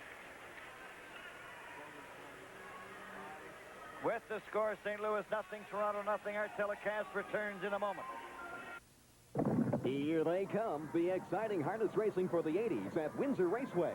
Looking for action? Looking for entertainment with a difference? Look out for harness racing action that's Windsor Raceway. Just minutes from downtown Detroit and Windsor. Racing takes place nightly, Tuesday through Sunday. Get involved with the fast-track action in the comfort of our climate-controlled grandstand and clubhouse. Enjoy a great dinner with a friend in the famous Canadian Club. At Windsor Raceway, it's action entertainment for all you can handle. It's the harness racing of the 80s. So the Blues have a man advantage now as Payma goes off for interference. The time 5:28. And yes, it was November 1968 that Red Berenson scored his 6 against the Flyers. 14 minutes, 32 seconds remaining to play in a scoreless second period. And St. Louis with a man advantage. That's number 21, Mike Zook. Zook gets into the corner. Trying to center it is Bernie Federko. They get it worked out in front of the net. Here's a Babic getting a shot, and Sura stopped that. Babic kicks it again. Ends up in the corner. They go to the boards. Play is called. And again, Yuri Sura comes up with a big save. Off Wayne Babic. One thing about Sura playing so deep in the net as we watch the replay here, he has to be careful of his defenders like Salming and others who tend to bowl him over when they go through his crease. They seem to have a little more room in front of him now. Federko, Babic, and Sutter. Puck comes back. Here comes the shot. And Sura caught that, was knocked down. But he held out of it. He really gives a lot of credit to the Leaf organization, Yuri Sura does, for giving him this opportunity to make the NHL. He's just so happy to be in an NHL uniform. The Leafs were changing when they were getting set to drop the puck. Kazicki's coming out, number 14. And Sittler gets a well-deserved rest. Mike Kazicki taking over, number 14 with Ron Ellis. Puck in the face-off circle. St. Louis have it. Federko gets it back to the blue line. Zook takes his shot. Sura stopped that. The rebound to Kazicki. Kazicki to Ron Ellis. One man back. He goes over the blue line. Stop. Shoots it back to Burroughs. Burroughs then gave it away. Here comes St. Louis over the line. Federko was shot. Salming stopped that. Another drive. That goes wide. Burroughs knocked the puck into the corner. It goes around back of the net. Federko is checked by Salming, but it's kept in. Brownscheitel drives it to the other side. Zook goes after it. Ellis couldn't beat him to it.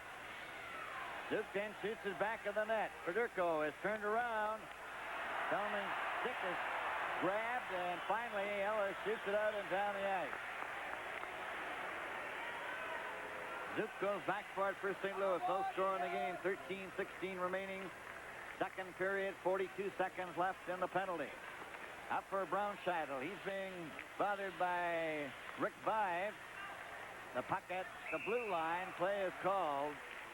And we'll have a face-off.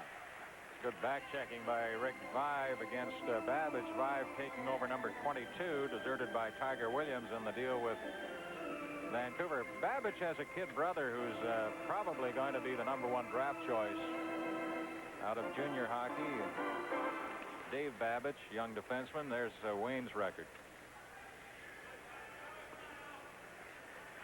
13:04 remaining in the second period. We have no score in the game. 30 seconds left in the Leaf penalty to Wilf Paymo. That was for interference at 5:28. Salming drives the puck around on the boards. Then it goes by Vive all the way down the ice. 19 seconds left in the penalty. Brian Maxwell back for St. Louis. Back of the net into the corner. A long pass up at center ice. Leftley goes over the line. Leftley closes in, gets the screen shot. Sura knocked it down with his glove. It comes up here on the left wing, and here's a two-man break. Rick Vive going down over the line with Sittler. And his shot was wide as they get back. Leftley. Alan Vive takes his man out again. St. Louis shoot it over the line. Way offside. Number 19, Blake Dunlop.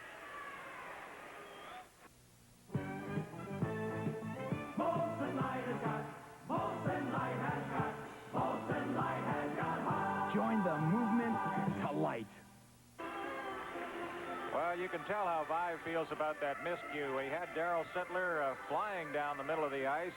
I think he tried to make the perfect play. He had one man back. He wanted to get the pass over to Sittler. He slammed his stick on the ice when the puck went in behind the net. He went over to Darryl, and he said, "I'm sorry, Darryl. I really meant it to get it over." And, of course, that happens to every forward. Blake Dunlop at center. Leftley on the left side. St. Louis drive the puck in by Rick Lapointe. Number 14 is Blair Chapman. Puckman goes back of the net into the corner. Out on the left wing, and here's Larry Boschman and Rocky Saginack, and that was just intercepted by Komodowski at the last second. Rick Lapointe getting the puck out. Intercepted by the Leafs again. This time Anderson to Saginack. Took his shot, and that was knocked down. It's still loose. Puck ends up underneath, and play is called. Saginack was set up perfectly, and a drop pass by John Anderson. Saginack looking for that elusive 20th goal of the season.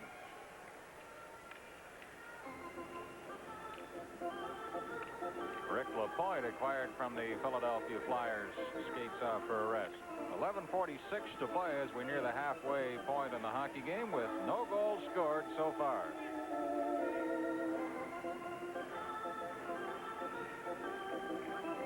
Now we have Darryl Sittler out there. Jerry Martin.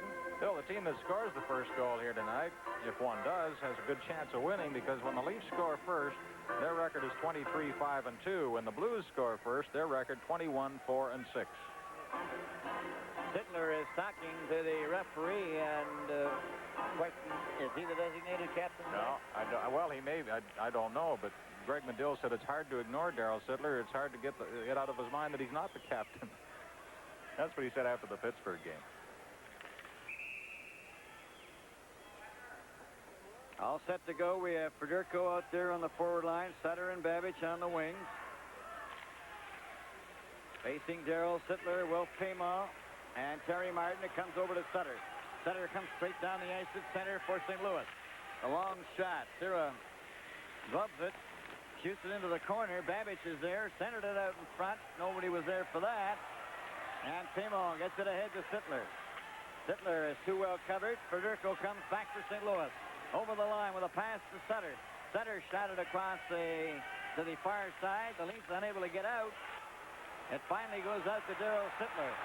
Sittler with Payma over the line. Sittler and Payma, and it's batted with a glove. Play is called, and we'll have a face-off. This is NHL hockey. Now there's a photocopier that boasts economy and efficiency. The Minolta EP1 plain paper copier. No need to change paper for different sizes. The Minolta EP1 cuts paper to the size of the original. The unique sheet bypass lets you use your own letterhead or make two-sided copies. For full details on the Minolta EP1, call Alden Business Machines and ask for the copy specialist, Jim Johnston. Johnston? You can call me Jim, or you can call me James. You can even call me JJ. But... There's the time remaining in the second period, 11:08. No score in the game. Second period. Turnbull. A pass for Hickey. St. Louis shoot the puck out. Here's a chance for Perry Turnbull. One man back. Trying to go around Farish. Still has it. Gets his shot away. It's weak and wide. Ian Turnbull. A long pass up at center for Derlego. And that's brought and recovered by Braunscheidel. He got it out. Turnbull, that's Ian Turnbull, shoots it right back in again. St. Louis with Perry Turnbull up at center. A pass over for Federico. Sira came out of the net. Ian Turnbull. Then to Dave Farish. Up on the wing to Pat Hickey. Hickey gets it to Derlego. One man back. He's going down with Rick Vaive, but it went over his stick. And Vaive goes down. St. Louis with Braunscheidel. Gets it up at center ice. Sutter's over the line. Here's a pass to Federico. A drive, and Sira, who didn't know where it was, had made the right move. Get the body in front of the puck and hope for the best. That seemed to be the play by Sira there, and it paid off. 2-1 Detroit leading Hartford now as Grodnick has scored 2 goals 10 seconds apart there in the third period. Elsewhere, it's still Pittsburgh leading Los Angeles 1-0. The goal by Rick Keogh. Rangers now in front of Colorado 5-0 as Don Maloney has a pair of goals and Barry Beck has added another there in the second. And Boston 3-2 over Washington now. Rattel with a pair of goals. Middleton has the other. Walter and Gustafson replying for Washington. Here's Federico, unable to get it out in front. Salming had knocked him down. He comes out in front center with a drive, and that goes over top of the net. Then Babish planted, and the Leafs with Paymal. Paymal passed up at center for Terry Martin, got him in the mouth. He comes over the line. Paymal to shot, score! Well, Paymal fooled Mike Liut with a low drive to the right-hand side. Oh, long shot. Stick side, but Terry Martin's trying to get an assist, and he didn't even see the puck go in the net because the puck came up and hit him in the face. And while he was doubled up in pain, Paymal picked up the loose puck, drilled one at Liut, and scored. So the Leafs lead it 1-0. There's where Terry Martin was struck in the face. Paymal zigs around him and bounced it off Liut into the net for the first goal of the hockey game, and for Wolf Paymal, his 26th. Martin does get the assist. The time, 10:07.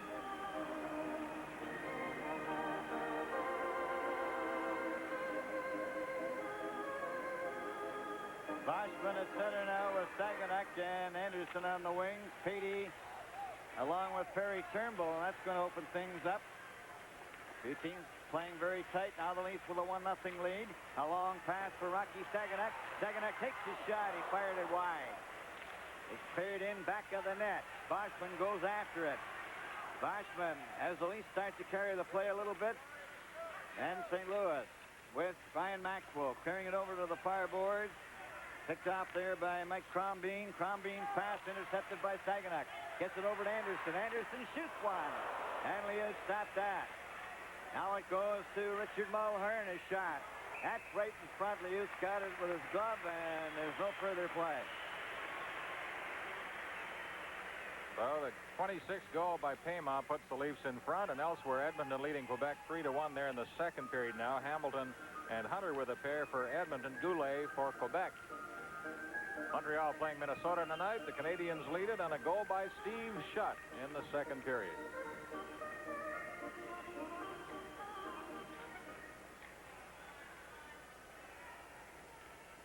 Boschman waved out of the circle. 1-0 for the Toronto Maple Leafs.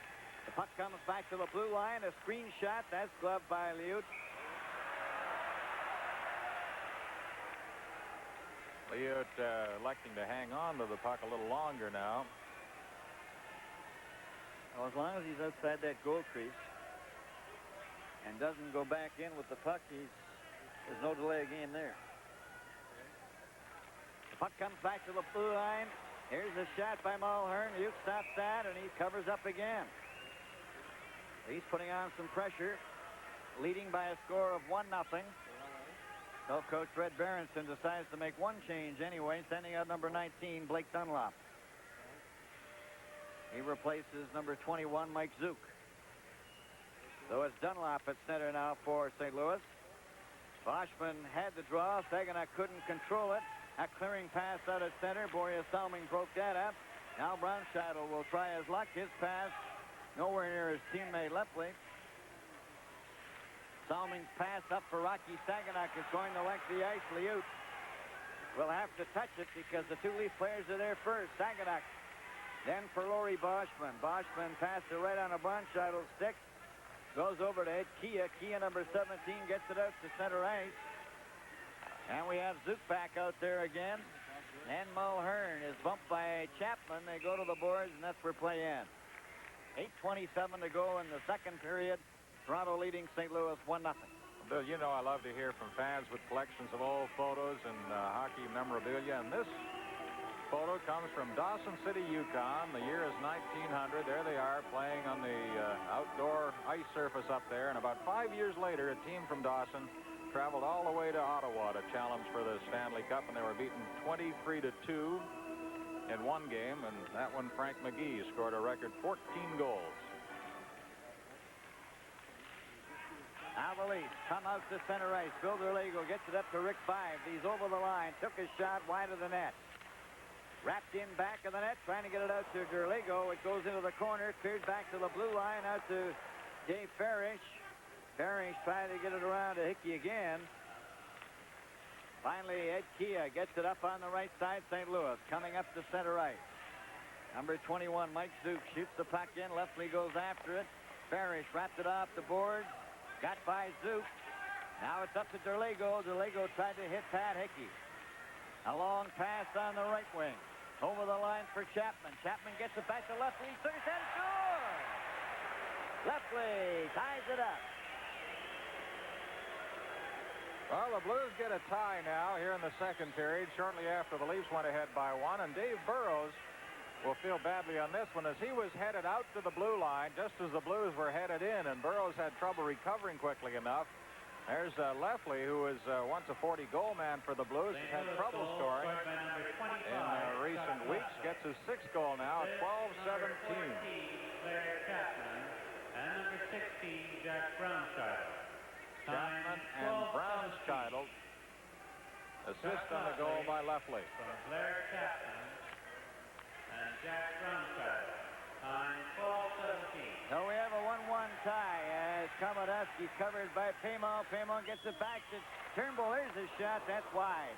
Gloria Salming could not keep it in, but he goes over to Turnbull with it. Turnbull at center ice tries to pass to Paymo. Paymo is checked. Harry Turnbull goes over the line with a shot. That's high and wide. Ian Turnbull of the Leafs.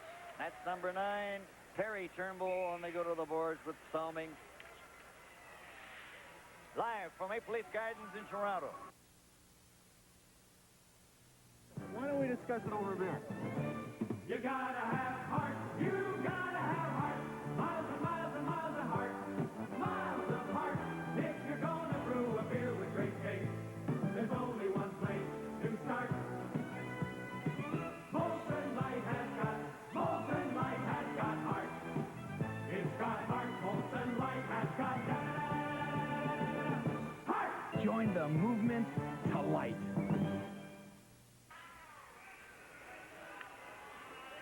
And we're back live at Maple Leaf Gardens. 7 minutes and 10 seconds remain to play in the second period, and we have a 1-1 tie. Patey's draw comes all the way over here to Salming. Salming's pass up for Paymo. Paymo kicks the puck in. Uke leaves it there for number 18, Lapointe. He got it up on the left side, and here comes Patey to center ice. With Perry Turnbull. Patey centered it right in front. Turnbull missed it. Sittler went after it. St. Louis center it. Comes back to the blue line. Komodowski's shot is knocked down, and the Leafs have it. Terry Martin, the pass to Paymo.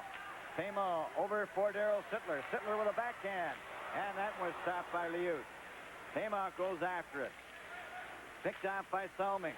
A pass to Paymo. Paymo right out in front again. And it's Sittler with a drive. And that was stopped by Liut and has knocked off Salming down the ice. 6:20 left in the second period, a 1-1 tie. Gloria Salming back there for it. A long pass for Rocky Saganuk is going the length of the ice. Back to get it as Ed Key. Icing is the call. 6:08 to play. Now, in this replay of the goal by Leftley, watch Dave Burrows. If you can catch him, he was headed up the ice, and that puck can change direction so quickly that he had a little difficulty getting back, but actually he steered his man off, and then the puck came to Leftley, but by then the pressure was on the Leafs. Leftley scoring from Chapman and Brownscheidel. Federico, Nevich, and Sutter out there now for St. Louis. Maxwell playing on the defense with Ed Kia. There's a drive by Brian Maxwell. Sierra got down low and covered that. Came out in front again. Sierra stopped that, and he covers up in the goal crease. Sierra lost his stick. It's draped around him, but he's more interested in the puck and keeping it outside the line, which he does. 6 minutes even to play on the scoreboard. Pittsburgh leading 2-1 over Los Angeles now. Marcel Dion has scored his 50th goal of the season. Lee has the other Pittsburgh goal.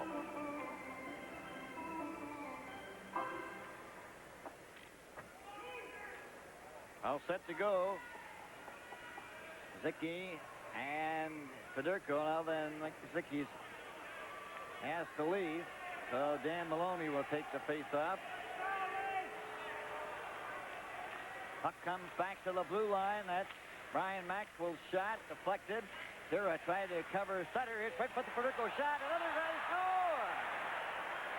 St. Louis finally breaks the 1-1 deadlock. Babbage parked off the goal crease. Well, they tried to take him out of the play. Sierra started for the puck, elected to hang back a little bit. That's one time when he might have gone for it. This time it comes to Babbage right in front of Sierra. Burroughs had trouble containing him, and Babbage gets his 20th goal of the year at 14:09. The Blues lead it 2-1. Number 24. If we watch Sierra trying to get back in time, he's concentrating on the puck, and Burroughs is concentrating on Babbage, but he wasn't able to knock the stick or the puck away. From Bernie Federico and Brian Sutter, time 14:09. So now St. Louis has taken a 2-1 lead in the second period after trailing 1-0. The Blues have scored 2 in a row. Lefley and Babbage. Pema opened the scoring. We have 5:38 remaining to play in the second period. Still here, if Burroughs had been able to contain Babbage's stick, but he was able to get the body, but not the stick. He pulled Babbage down, but no, too late. Selming into the corner. He's knocked off the puck. Here Turnbull gets it up over the center ice. Patey going down with them. They're over the line. There's a drive, and dropping in front of that was Richard Mulhern. Now the lead, 3-on-2 to Wilf Pemo. Over the line. Pemo takes the shot right in front of the net. And that shot by Terry Martin was stopped by Liut right at the last second. Martin was coming in alone. St. Louis. Raumscheitel clears it over onto the right side. Pemo covers his man. They've got the Chapman has it. The puck comes back to the blue line. Sittler goes to Selming. Selming lets one fly. Liut got that with his glove and holds on.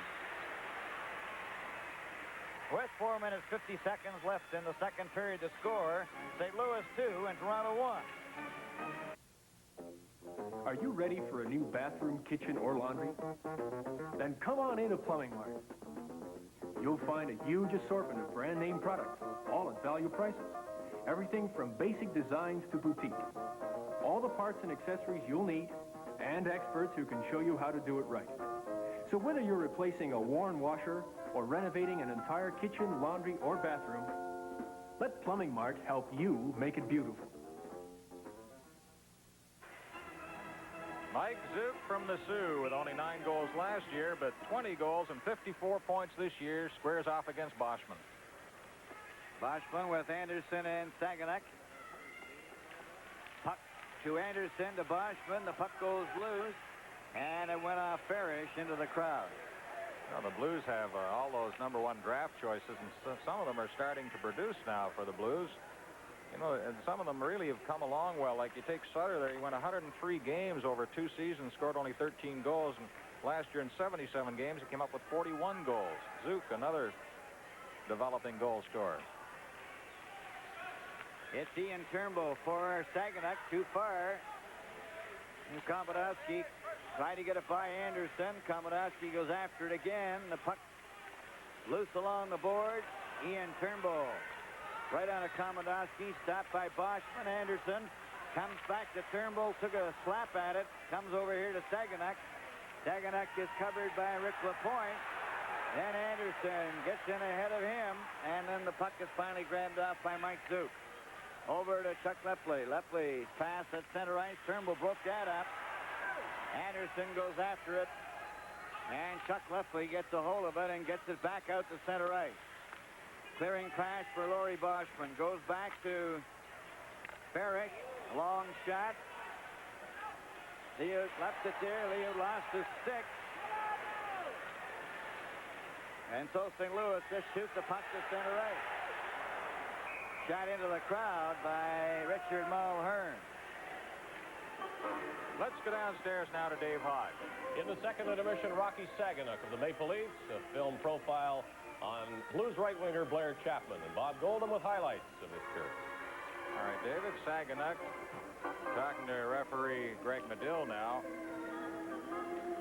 You know, he was aiming at a 30-goal season, Rocky was, when he started out this year, and he may not fall too far short. Washman there a moment ago bowled over Zook at the corner of the cage, knocked his goal stick flying.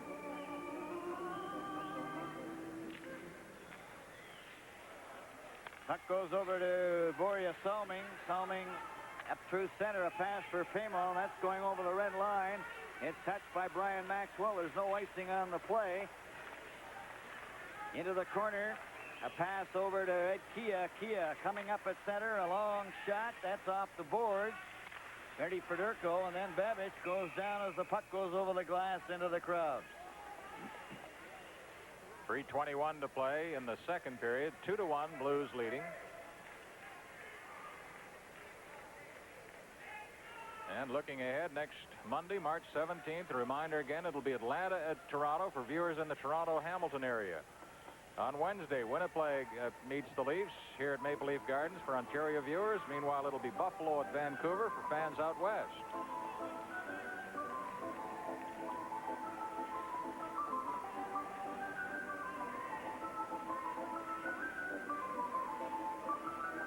Bill Derlego out there now with Pat Hickey and Uvaev. The puck by Maxwell off the boards, and it's picked off there by Borja Salming. Salming's passed up at center ice. Derlego ripped it over the line, and Vibe goes after it. Vibe in back of the net, given a bump by Maxwell. Still has possession, though. Still has it, trying to cut. Gets it to Derlego. Oh, and he blasted one just off the post. Derlego.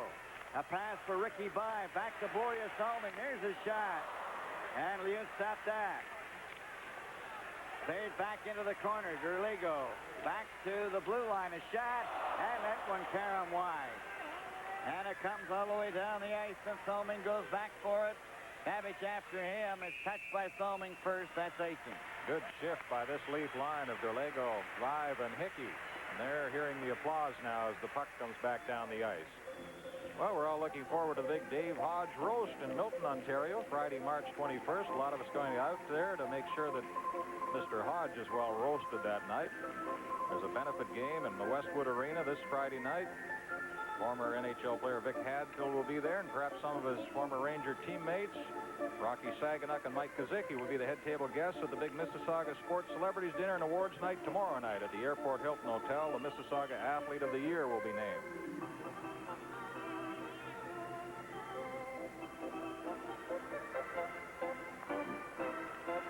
Harold Sittler with Martin and Pamo. Burroughs and Farish. Pamo with the puck. Gets it back to Farish. Farish shot it into the corner. Terry Martin thought he was going to shoot at the net. And St. Louis just shoot the puck down the ice. Burroughs goes back for it. 2:21 remaining in the second period. 2-1 for St. Louis. Here's Dave Farish. Passed it back for Sittler. Sittler and Farish, a backhand. That's knocked down by Martin. Martin trying to get it out in front. Ends up in the corner, and it's picked off by Komodowski. Komodowski back of the net with 1:57 seconds. Pass over on the wing, stopped by Terry Martin. Martin then to Sittler. Sittler tried to get his shot in front, and it's brought back by Sutter. Sutter comes over the line for St. Louis with Patey. Trying to center it, he did, and Patey shot it wide.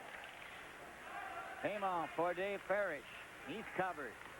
Farish gets the skate on it, and it's called and whistled down by referee Greg Medill.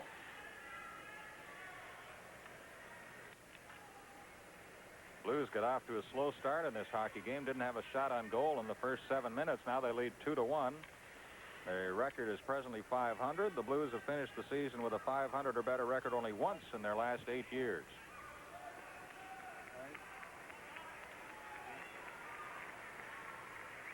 Shots in this second period. Toronto 13, the Blues 14.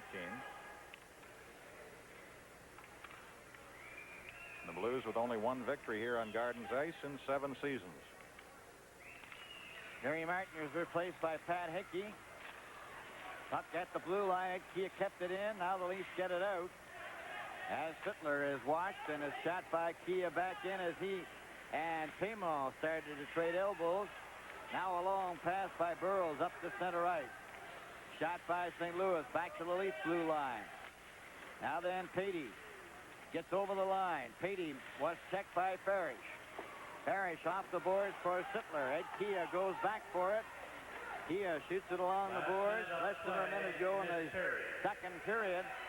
As St. Louis leads by a score of 2-1, they're closing in again. Perry Turnbull into the corner, gives it to Haiti, and it was stopped by Sittler, brought out by Wilf Paymo. Paymo comes over the line, fakes the shot, drops it back, there's nobody there. And Haiti was given a body check by Parrish. Sittler, a long pass at center that's broken up by Kia. And then Babbage, he said it scores! A quick drive. What a shot by Babbage. Yuri Sira. Babbage scores 2 in a row here in this second period now, and the Blues lead at 3-1. This is after the Blues got the puck in the center ice zone. From behind the net, we watch Sira look a little mesmerized on that one by Babbage. But what a shot. Number 10, Wayne Babbage. Assist number 17. Kia gets an assist. 1933 the time, and there's an old maximum. You don't give up a goal in the final minute of the period or the first minute of a period, but the Leafs have given up one late in the second now. It's 3-1. The Leafs now with Larry Boschman over the line. Larry Boschman has given a bump. St. Louis get the puck out over the blue line. Federico couldn't control it. The Leafs shoot it back with 10 seconds. It comes over here to Sutter. Sutter stopped by Boschman. Boschman can't center it. Saved by Brownscheitel into the corner. There goes the bell, and the second period is over, which saw the 3 goals were scored by St. Louis, 1 by the Leafs, and so the score at the end of the second period, St. Louis 3, Toronto 1. What's it take to brew a great light beer?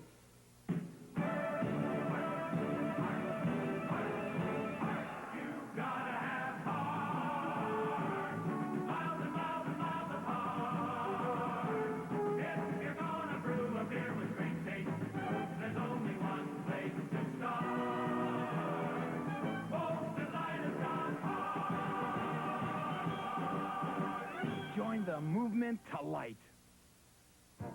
It's great to discover, to uncover something more. The big news in Windsor is what Coulter's has in store. Furniture and furnishings in showrooms wall to wall.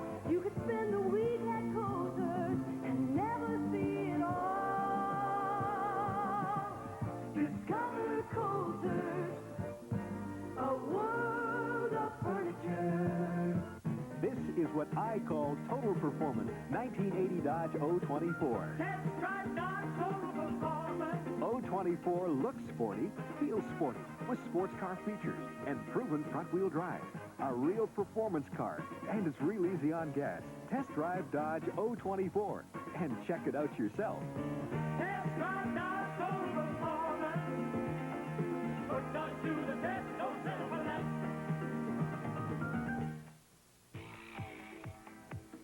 The Maple Leafs took the lead on Wilf Paymon's 26th goal of the season, but the Blues came back with 3 in a row. 1 by Chuck Lefley and 2 by Wayne Babbage. Babbage scoring his 20th goal of the season, and then his 21st to give the Blues that 2-goal margin. And speaking of 20 goals, that is the aim tonight or in succeeding nights for Rocky Saganuk of the Toronto Maple Leafs. It's always been a milestone that hockey players who score goals strive for. I guess it's a big item as far as you're concerned to get number 20. Yeah, I'd like to get that 20th. I've been riding at 18, 19 for quite a while already. And I'd get that 20th, and from there on, you never know. I could hit a streak like Lanny hit last year, 9 in 3 games. Who knows? Well, the numbers would make another comparison there. The line is back together with John Anderson returning to join Laurie Boschman and yourself, and I assume you are happy about that. You know, I'm happy that Andy's back. He, you know, we kind of missed him. The whole team missed him, really. He's got a lot of speed, and he's got a lot of drive in him, and he really likes to play the game. But when we had Dan Maloney on that left side, it was, the guy just gives so much for the team. He works so hard that, you know, it's just too bad that they can't get him on the ice more often right now, because he's a real valuable part to the team when you want to start straightening things down, when guys may start taking runs at you or something. It's good to have a guy like him, because he's so strong and big, and he works the corners, and he gets his share of goals. He does a good job.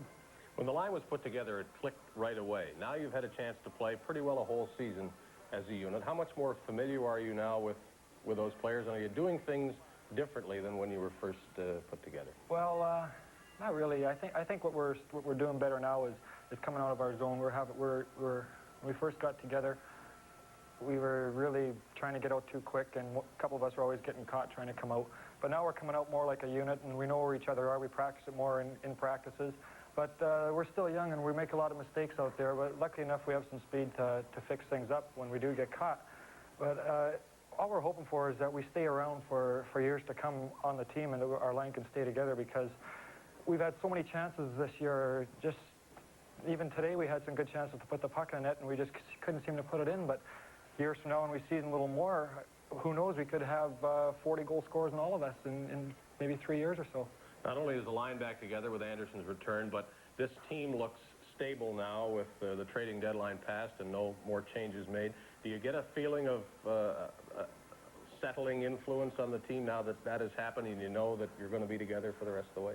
Really, especially the older guys like Dan Maloney and Dave Burrows, Daryl, they're all settled now, and now they can forget about what's going on. And we kid about it in the dressing room when it was 20 minutes to go. Everybody's going 20 minutes and 5, 10, and all this. And we're all happy when nobody got traded, because we feel we got a really balanced team right now. And the trades that we made, they were unpopular trades without a doubt, but they haven't hurt us in any way. So we can't really complain that bad. We got 4 guys that are hard workers, and they're good to the team. And, they took over guys that left that were good workers, and it's just the change they made, but they haven't hurt the team really that much. Rocky, good luck. Hope 20 comes sooner rather than later. All right. Rocky Saganuk of the Toronto Maple Leafs, who trail this game at the end of 2 periods. St. Louis 3 and the Leafs 1, and our intermission continues as we profile Blair Chapman of the St. Louis Blues in just a moment. Hey, guess who gets 21 miles per gallon? Surprise? A lot of folks are. But the 1980 Jeep CJ with a feisty 4-cylinder engine gets the best gas mileage of any 4-wheel drive vehicle built in America. An EPA estimated MPG of 21 and a highway estimate of 25. Plus, right now, your AMC Jeep dealer has a soft top special listing for only $99. That's right, only $99. Take advantage of this great value now.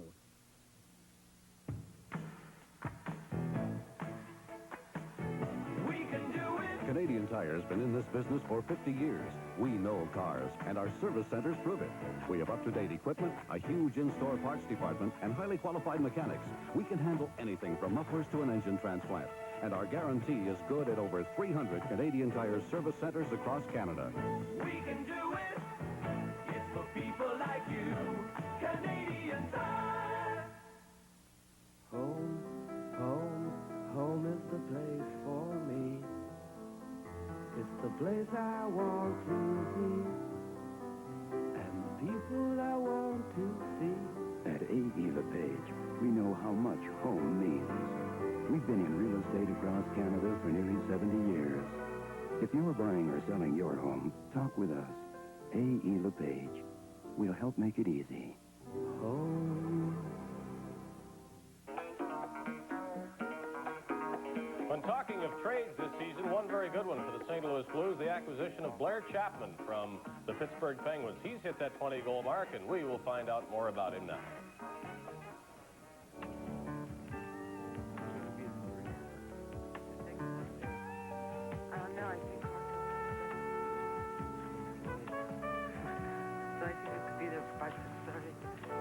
A star in junior, Blair Chapman had his problems in Pittsburgh. Well, the coaching staff and the scouting, they expected a lot more out of me than I was producing. I didn't really play that well my first year, and second year I was coming around and I got a few more goals, and I was feeling a lot better. And in my third year I just sat on the end of the bench, so it's pretty tough. When I came here, I knew half the team. Played against them in Western Canada, and there was 3 or 4 guys I played with in junior, like Bernie, and I played a game with Brian Sutter and Ralph Klassen, and you look around the room and it's just like playing back in the Saskatoon Blades. It seems like it anyways. Well, I felt really good about it. I was really happy the day Blair got traded. I was at work, and I was out to lunch. When I came back, I found out that Blair got traded, but I was really happy because it's a nice change for me too, to get out and meet different people and to live in another city, and just to be away from home. I enjoy it. They were really happy for Blair because Pittsburgh was kind of dead end for him there. And even though it's my home, I know I can always go back, and I can get on a plane and get back and visit or whatever, and we'll be back in the summer. But I'm enjoying St. Louis. I like it here. An attractive wife, a new lease on his hockey life, and all the while, an abiding interest in his family, his guns, and the outdoors. Well, in the summertime, my father and I always plan a hunting trip up in northern British Columbia. We go up for mountain sheep, and I'd have to say hunting is probably my favorite sport outside of hockey. And we go up there every year, and for 2 weeks, and we fly up to Whitehorse in the Yukon, and then we take a float plane down to a lake, land in BC, and then we hunt for 2 weeks. And it's, you know, it's good before hockey because we walk in the mountains for 2 weeks, and I get in excellent shape. When I come to camp, I hardly have to work out at all. It's just, you know, a pretty good way to get in shape. Dad's been going hunting up there for like 6 or 7 years, and when I first turned pro, he asked me if I'd like to go along because it's fairly expensive to, you know, to buy all your gear and go up for 2 weeks. So I had the money then, and I started going up, and I really enjoy it. We go up for the mountain sheep and mountain goats. There's 4 different types. I've shot a stone ram. I think this year we're going to go up for the doll sheep. They're all white. And maybe if we get one this year, we'll probably go up for the Rocky Mountain Bighorn one of these years. The early season trade to St. Louis has given Blair surroundings reminiscent of his Western Canadian roots. I don't know, it was a pretty simple life back in Saskatchewan. We lived in a ranching community, and well, we didn't have too much when I was a kid. All we did was play hockey and goof around in the summertime.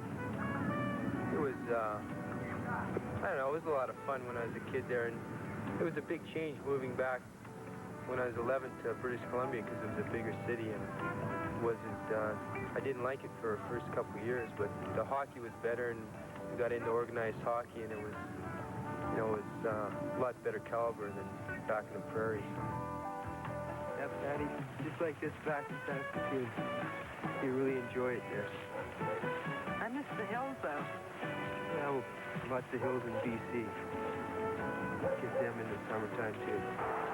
Blair Chapman, a welcome addition to the St. Louis Blues.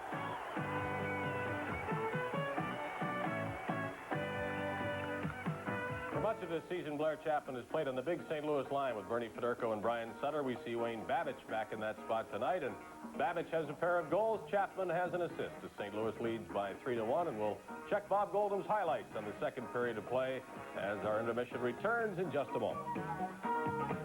You can feel us coming now, a fresh look on the scene, with a whole new style of living, light and crisp and clean. That's why now we say the age of 7-Up is here, cause we love that crisp, refreshing taste, so light and crystal clear. Moving up, looking up. Canada is turning 7-Up. Tastes great, Mom. Reaching up, feeling up. Canada is turning 7-Up. The all-night strut at the Birmingham Theater. The all-night strut at the Birmingham Theater. Tickets at the Birmingham.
you quit nagging at me? Who, me?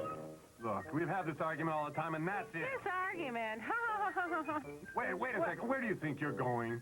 If you think childish arguments don't hurt a marriage, don't kid yourself.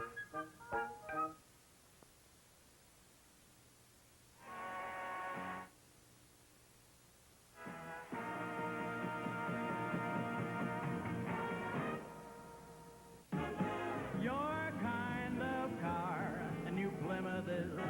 The sporty car for me is front-wheel drive Plymouth TC3. Sports car features that you want, new Plymouth is. Proven front-wheel drive, new Plymouth is. Fuel economy to help you go far. It's your kind of car. Plymouth TC3, you're all right. Tis the first green of spring. Celebrate with Minty Shamrock Shakes and new Minty Shamrock Sundaes right now at McDonald's. Nobody celebrates the season like we can. The Shamrock Shakes and Sundays make you feel so grand. Minty Frosty Fix Shamrock Shakes and new Shamrock Sundaes with mint-flavored topping get everybody in the spirit. Your Irish eyes are smiling no matter who you are. Nobody can do it like McDonald's can. Well, in the first intermission, we looked at Mike Liut of the St. Louis Blues, and in the second period, you were anxious to look at Yuri Sirha and a so-called unorthodox style that he employs. Well, all I've heard, Dave, all along, and I haven't seen that much of Sirha, that the fact that he played in so tight in his goal. And I couldn't see any evidence of it at all. As a matter of fact, I thought he played very aggressively out in front of his crease, 5 to 6 feet. On this occasion, he plays the corners just as well on the corners of his crease, the way a goaltender's supposed to from one side to the other. But these next two plays will prove, I hope, what I'm saying, that the guy comes out and charges a puck. As a matter of fact, very aggressive that period because he was taking shots at the guys in front of the net and doing the old palmatier hook and everything else. But watch him right here. He's a good 5 to 6 feet out. And, this proves anybody says, going to tell me that Sirha plays in close and back in his net. You can't get a guy to come out much further on an angle like that and cut down angles. And it was evident all period. I don't think he was too sharp in a couple of goals. Here's another case of the fact that he came way out on this play, stopped the puck, and then cleared it with his stick. So it may be a fact that he might be developing a little more confidence in his style. Well, he admits that he is accustomed to playing further back and knows he has to learn to play the angles. The question is, when does he do it? When does he not do it? I find that he's back in the net more than most NHL goaltenders when the puck is in his own near the crease. Yeah, right. Some are coming out and trying to, whether they play angles at that point or trying to smother, but he really fills that net. You can't fall him that way because it's easier for him to cover both sides. No, I think he stops a lot of shots that maybe NHL goalies wouldn't in that situation. He didn't stop 3 of them in the second period, and the Blues are in front 3-1. And Bill Hewitt, Brian McFarland with a play-by-play of the third period in a moment. The everything place for everyone's taste. The beautiful Devonshire Mall. Hi, I'm Joel Quenville. And I'm Patrick Tett. Devonshire Mall, a great place to shop. Right, Joel? Oh, yeah. The beautiful Devonshire Mall. Convenient Devonshire Mall. The wonderful. We can do it. Canadian Tire will do that tune-up just right at a price that's right, too. We have highly qualified mechanics working with the latest diagnostic equipment and quality parts for original performance. Best of all, our guarantee is good at over 300 Canadian Tire service centers across Canada. We can do it. It's for people like you. Canadian Tire. 20 minutes to play, and Bill Hewitt, I believe, has a little meatier summary to give you this time round. Yes, after a scoreless first period, we will look at the second period summary. Paymo at 10:07 from Martin. At 12:17, it was Leftley from Chapman and Braunscheidel. 14:09, Babbage from Federko and Sutter. And at 19:33, Babbage again from Kia. Shots on goal, St. Louis 15, Toronto 13. Pretty good line, Babbage, Federko, and Sutter. Next Monday night, a reminder again, St. Patrick's Night, Atlanta, Toronto, for fans in the Toronto-Hamilton area. And on Wednesday, Winnipeg at Toronto for Ontario viewers. Buffalo playing at Vancouver for Western viewers. And we're all set to face off this final period. The Leafs are trailing by 2. Puck is stolen by Terry Market, but Liu came out very quickly. The puck goes into the corner, cleared back out to center ice, and it's Salming giving it to Mulhern. It's intercepted. Back down the ice, over the line. There's a shot. Zero stopped that one. It's a flex high over the glass.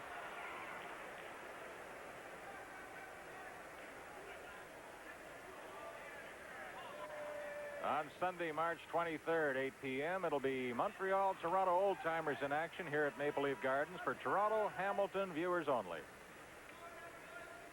Oh, they're primed for that game, Bill. I was out at practice with them last night. Normie Ullman, Frank Mahovlich were flying. What a hockey game. I saw Jean Beliveau in Montreal yesterday. He hasn't played since last year's game, and he was reluctant to come, but he said, if they need me, I'll be there. And they need him. It goes to Burroughs, who shot the puck to center ice. Goes over to Dave Farish. Sittler out there with Paymo and Terry Martin. The puck is cleared into the corner, back of the Leaf net. Sierra for Burroughs. They get fooling around with that puck. Sierra's got it in his skate. Comes to the blue line, into the corner.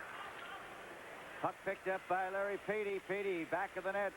Gets it out on the right-hand side. A pass right across the Gomo. Another shot. That's wide. Back of the net for Crombeen. And Sierra finally comes out and covers up. The Leafs very sloppy in their own zone now. None of them taking the Blues in front of Sierra. None of them giving him much help. Finally, Burroughs took a man to the ice, and Floyd Smith wisely said, we better get those fellas out and get some fresh players out there. Not that they were tired. They just weren't doing the job. Floyd Smith aiming at 8th place, but this was a big game tonight. Trailing the Blues by 2 coming into the action. Toronto with 65 points, St. Louis 67, Atlanta 71, then Minnesota with 72. Federico out there with Babbage in center. Here's a quick pass for Pat Hickey. Hickey's over the line, gives it back. Ricky Babbage shot. And Liu stopped that. Back at center, Babbage, a long pass for Federico. Zero out of the net. Knocks it for Turnbull. Turnbull trying to shove it out, but we get a whistle and a face-off in Leaf territory. The score, St. Louis 3, Toronto 1.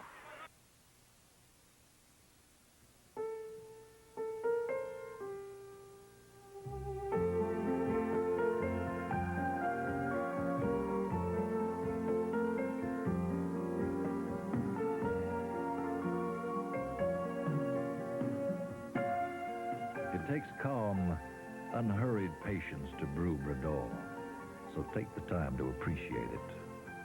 Bradol from Molson. Take the time.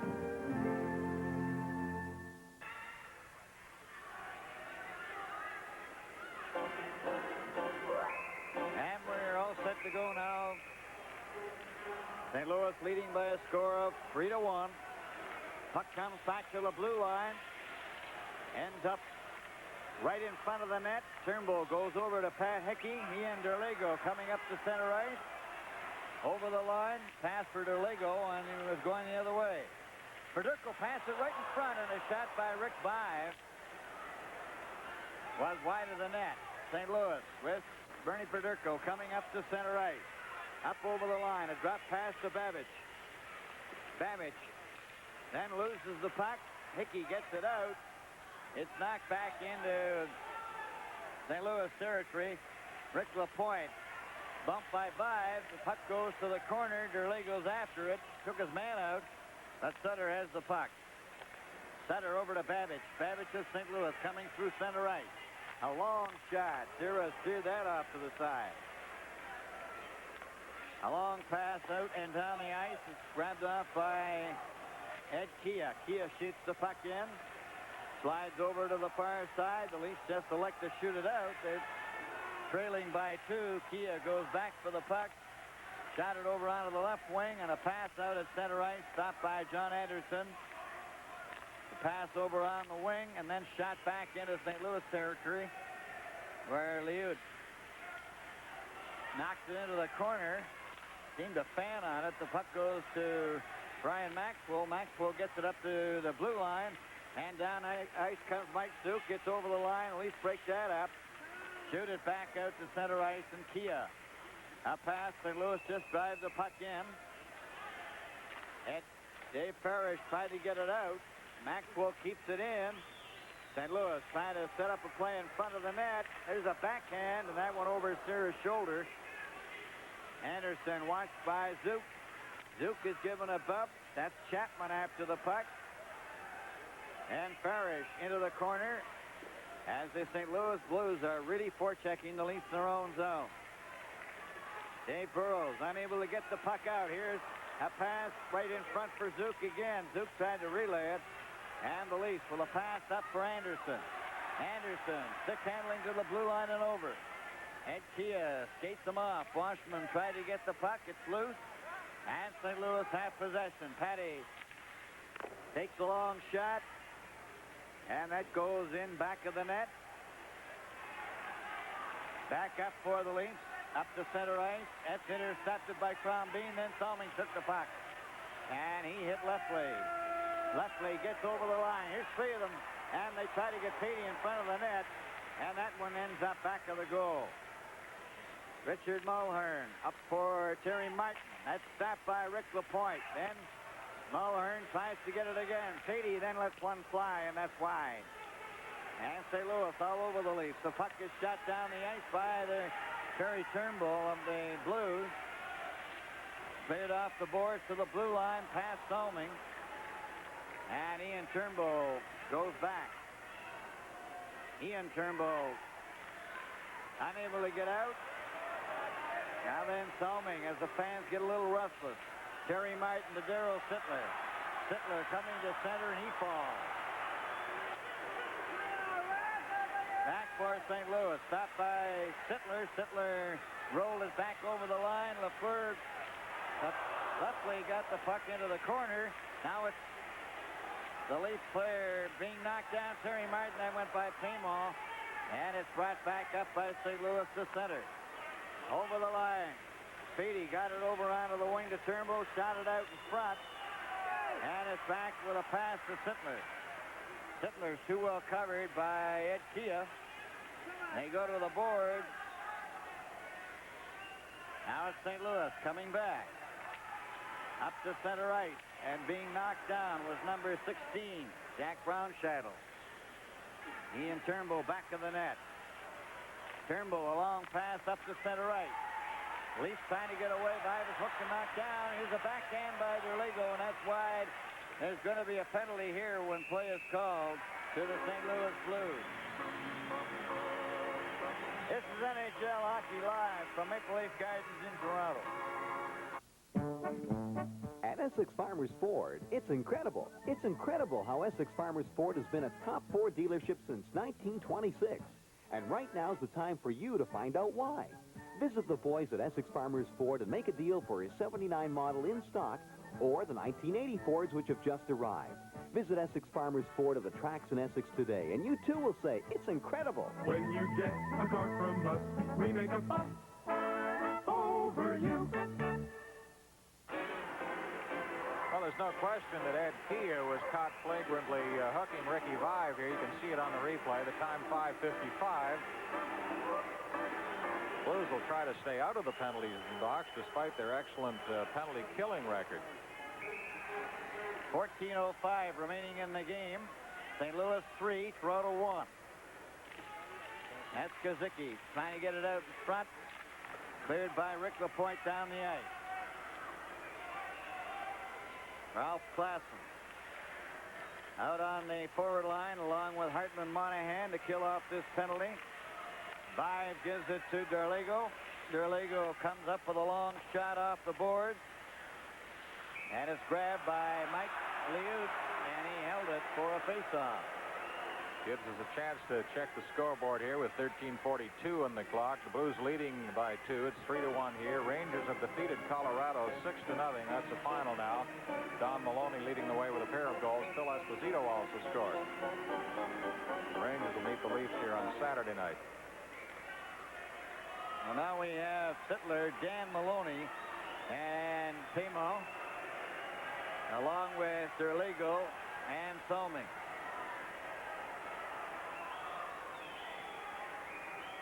All set to go. And Sittler wins the draw, gets it back to Solming. In it goes to Pimo for Sittler, directed back to Solming. To Pimo. Pimo in the corner. Comes back to Solming. Solming fakes the shot. Sittler tried to hit Pimo. Pimo with the puck. Pimo then to Sittler. Sittler back for Pimo. Pimo to Sittler. That bounces off their stick. Maloney couldn't get to it. And it's Derligo who keeps it in. Finally, St. Louis shoot it to the blue line. There's a race for it. Coming down the ice is Hartland Monahan. Monahan into the corner. Tried to center it, and Derligo has it. Derligo coming back with Sittler. Sittler up at center. Over the line, and Maloney put him outside. 47 seconds left in the penalty as Maloney hears the eye of the crowd after going offside. He's heard it all before. That's a tough play with just a step offside as Sittler was leading the attack. The Leafs perhaps a little bit anxious here with 12:52 to play to get back in the hockey game. There's 47 seconds left in the penalty to Ed Kia. Kia, by the way, has played a very strong game on defense for the Blues tonight.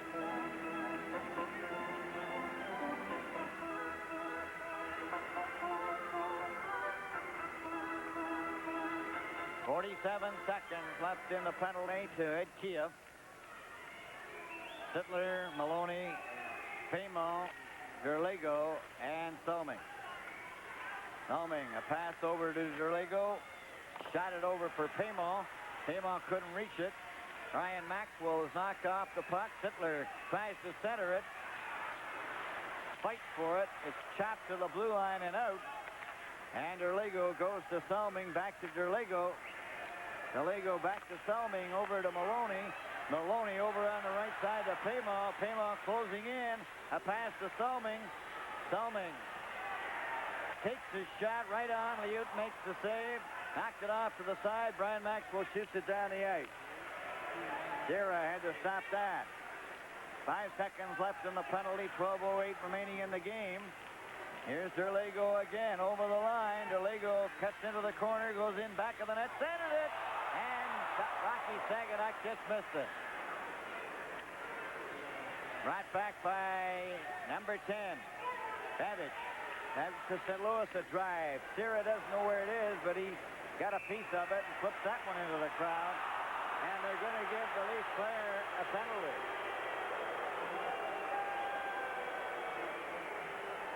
Live from Maple Leaf Gardens in Toronto, this is Bill Hewitt with Brian McFarland. Good evening, I'm Irv Morrison, and this is Update. Windsor Alderman Don Clark has promised round 3 in his boxing match with Roy Battigello.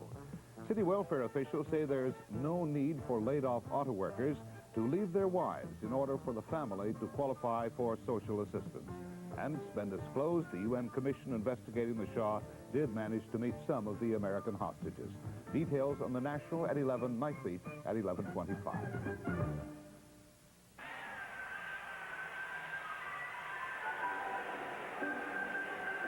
Well, Yuri Sierra not only had difficulty handling that hot drive by Wayne Babbage, then he made things more difficult for himself and the Leafs by flipping the crowd into the puck into the crowd. And talking to Medill the other day about that very play that happened in Pittsburgh, he said, well, you know, in one case it's a rolling puck and it's a judgment call. You have to give the benefit of the doubt to the goaltender at times. Other times you feel that he deliberately throws it up there to get the stop. In this case, he ruled against Sierra. Crowd didn't like it. The time 8:14. And St. Louis are leading by a score of 3-1. They have Sutter, Babbage, and Federico on the forward line. Puck is cleared out and down the ice. Duke and Jack Brownscheitel. Brownscheitel has possession of the puck. Brownscheitel coming out to his own blue line. Up at center ice. A long shot off the board. Here knocked that into the corner. Cleared to the opposite side. Duke goes in after it. The puck comes loose. Getting knocked down was Burroughs. The puck is against the boards, and they're going to get a whistle. Gives us a chance again to look at the out-of-town scoreboard, Bill, with 11:10 to play. Pittsburgh over Los Angeles. That's the final now, 4-2. We mentioned earlier Dion scored his 50th in the game, and Charlie Simmer got his 49th. Montreal leading Minnesota 2-1. Schutt and LaRouche for Montreal. Kristoff has scored for the Minnesota North Stars, the ex-U.S. Olympic team player. Puck comes back to Zook. Zook took a weak shot wide. Federico goes back of the net. He goes to the corner, cuts it back to Brownscheitel, back to Federico to Brownscheitel. Over here to Zook. Zook shot right on. Sierra's right there. And Federico took a shot. Babbage took a shot. And that hit legs in front of Sierra, who made the initial save. Comes back to Zook again. Over on the wing. Back to Federico a shot, and he fired it wide. Brownscheitel, then to Sutter. Sutter to Federico. Federico back of the net. Sutter out in front. Still has it. Goes back to Zook. Zook to Brownscheitel. There's his shot. The rebound to Babbage. Babbage to Brownscheitel. Brownscheitel back to Babbage. Babbage is turned around, but Brownscheitel has it. Gets it in back of the net again. That's Federico trying to get it out in front. He's got it again. Federico centered at this. Brownscheitel a drive, and Sierra stopped that. Back for Kazicki. Up the ice to center. Over the line, and Kazicki just failed to get by the defense. Goes to the boards, trying to get a whistle, and he does, with 11 seconds left in the penalty. Molson Light has got, Molson Light has got, Molson Light has got hot. Join the movement to light. Ronnie Ellis has the only short-handed goal for the Leafs this year. 11 seconds left in the delay of game penalty to Yuri Sierra. I can understand what Red Berenson meant about the Blues having all kinds of problems on the power play. They seem to control the puck well, but they can't seem to put it in the net. On the face-off, the puck taken by Perry Turnbull. Turnbull over the line. Salming trying to get back. Turnbull finally knocked off the puck. And Paymo, as Saganak comes out after serving the penalty, cleared over the line. Trying to cut in front was Mike Crombeen. He's hauled down. Saganak had him covered. Then Salming, Sittler for Saganak. That was broken up. And the puck goes off Ed Kia into the crowd. 9:27 left in the game. 3-1 St. Louis. You know, I watched this Perry Turnbull play, Bill, and I just can't understand why he hasn't scored more often. He's got 8 goals in 67 games, but boy, he has moves. He's got great hips and great leg motion, and if he can finish off those plays, he could develop into one of these 30, 40 goal scorers in a year or two for the Blues. And I didn't realize that number 10, Wayne Babbage, had such a hard shot. Well, I sort of fault Sierra on that third goal. Babbage shot from long range, and I felt it was a good hard shot, but Sierra just seemed to be buffaloed by it. It comes back to Kia. Kia shoots the puck in. Sierra leaves it for Salming. Salming around on the boards. Terry Martin. Martin is too well covered, and the puck ends up behind the net. It's Ian Turnbull to Darryl Sittler. Sittler gets it up on the right side. Will Paymo coming to center. Gets over the line. Left it there for Sittler. Sittler goes back to Paymo. Shot. And Liut made the save. It comes back to Turnbull. A shot right in front of the net. And that drive by Sittler was stopped by Liut. Over the line for Patey. Patey shots the puck in. It goes in back of the net. Sierra's out of the goal. And the Leafs with Darryl Sittler. He was turned around. It goes to Paymo. Paymo shot it out to center ice. It's cleared over to Ed Kia. Kia with 8:27 left. Turns at his own blue line. Coming up to center. A pass over the line. Going after it is Mike Zook. Zook takes the Leaf player, Boreas Salming, to the boards. They have their skate on the puck. And we get a whistle. This is the St. Louis Blues and the Toronto Maple Leafs.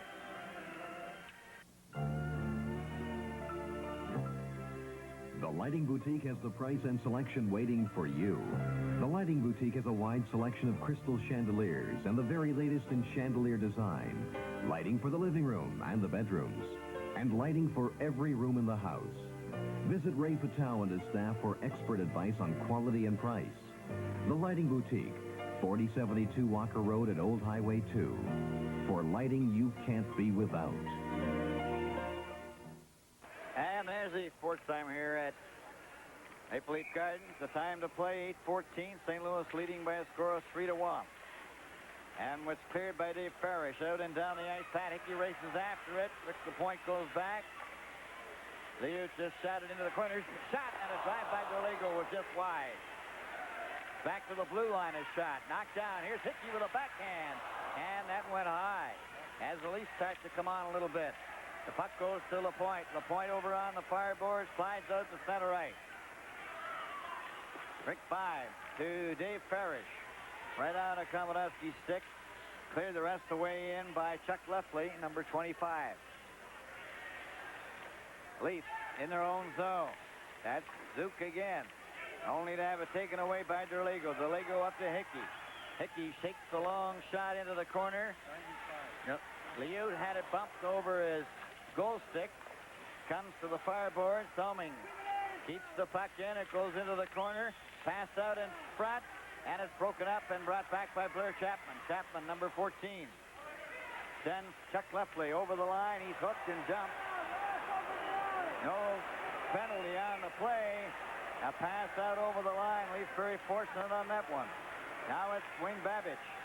And that stop play is called.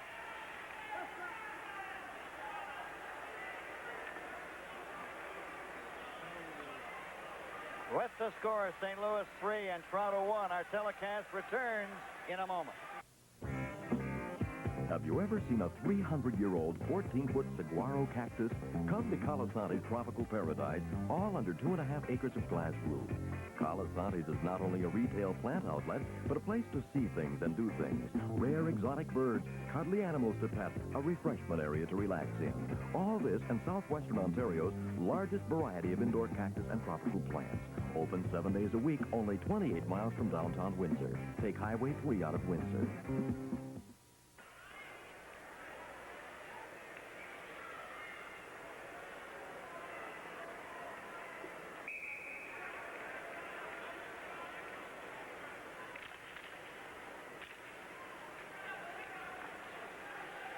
On the face-off, the puck is shot by the Leafs over the glass into the crowd. We'll do it all over again with a face-off outside the Leaf blue line. Bill, again, the Leafs find themselves, well, they put themselves in a difficult position. They were caught for too many men on the ice there at 13:04, so Anderson's in the penalty box with 1:54 left to serve.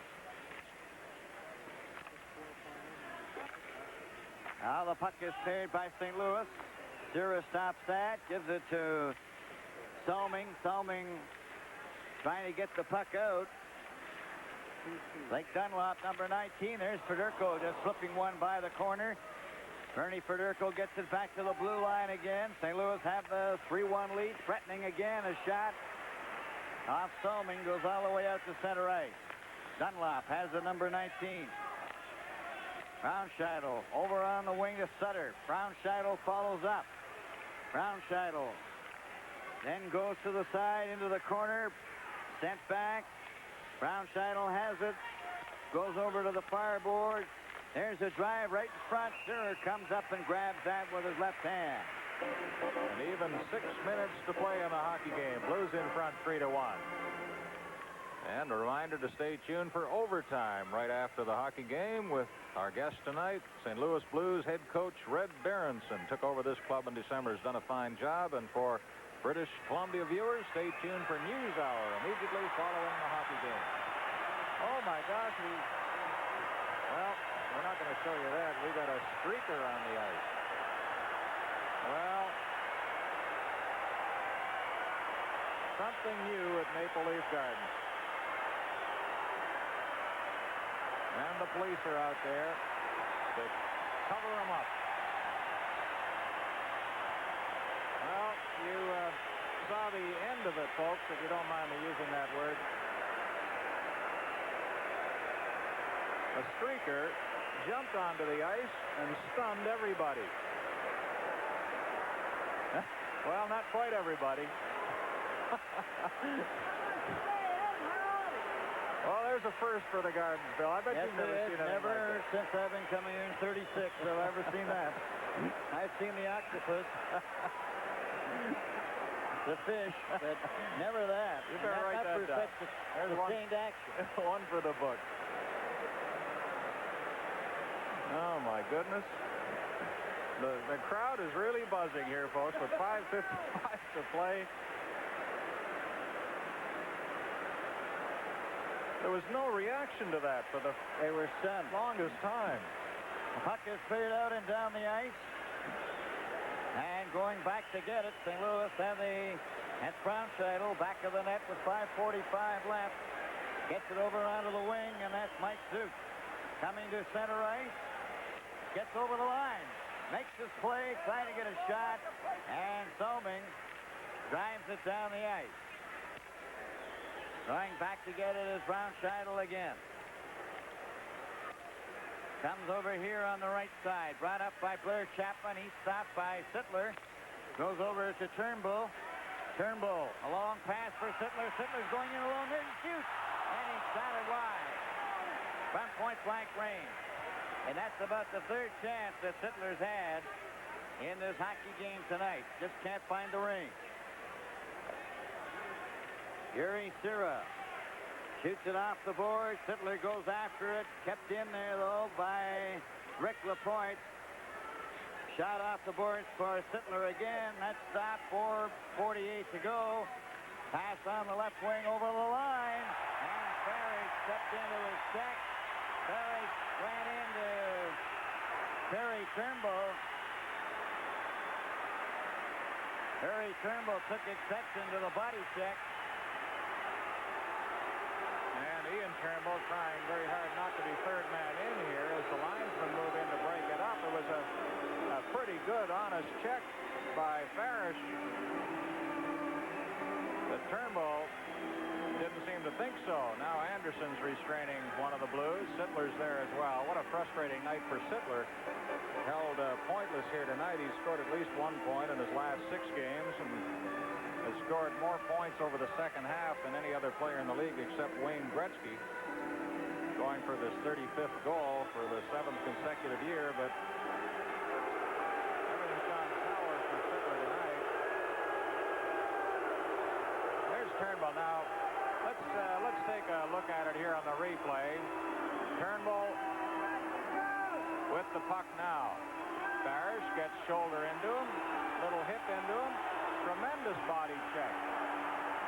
Oh, that's the best check we've seen in days and days.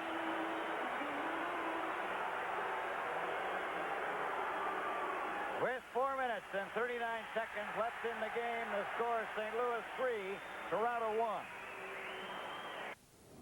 Hi, I'm A.J. Gus Gervais. It's manufacturing that makes the big difference. Natural Canadian opaline mink, especially designed to be worn everywhere. Small jaunty collar with pearl button front and soft blouse sleeves. Designed and manufactured by A.J. Gervais at 762 Willette Avenue in Windsor, 2 blocks south of the tunnel exit. Well, Turnbull has gone to the Blues dressing room. Terry Turnbull, that is. Dave Ferris sitting in the penalty box. Here's the announcement. Terry Turnbull, 5 minutes for fighting, and the game is time. Number 23, Dale Ferris, 2 minutes for roughing. Time 15:21.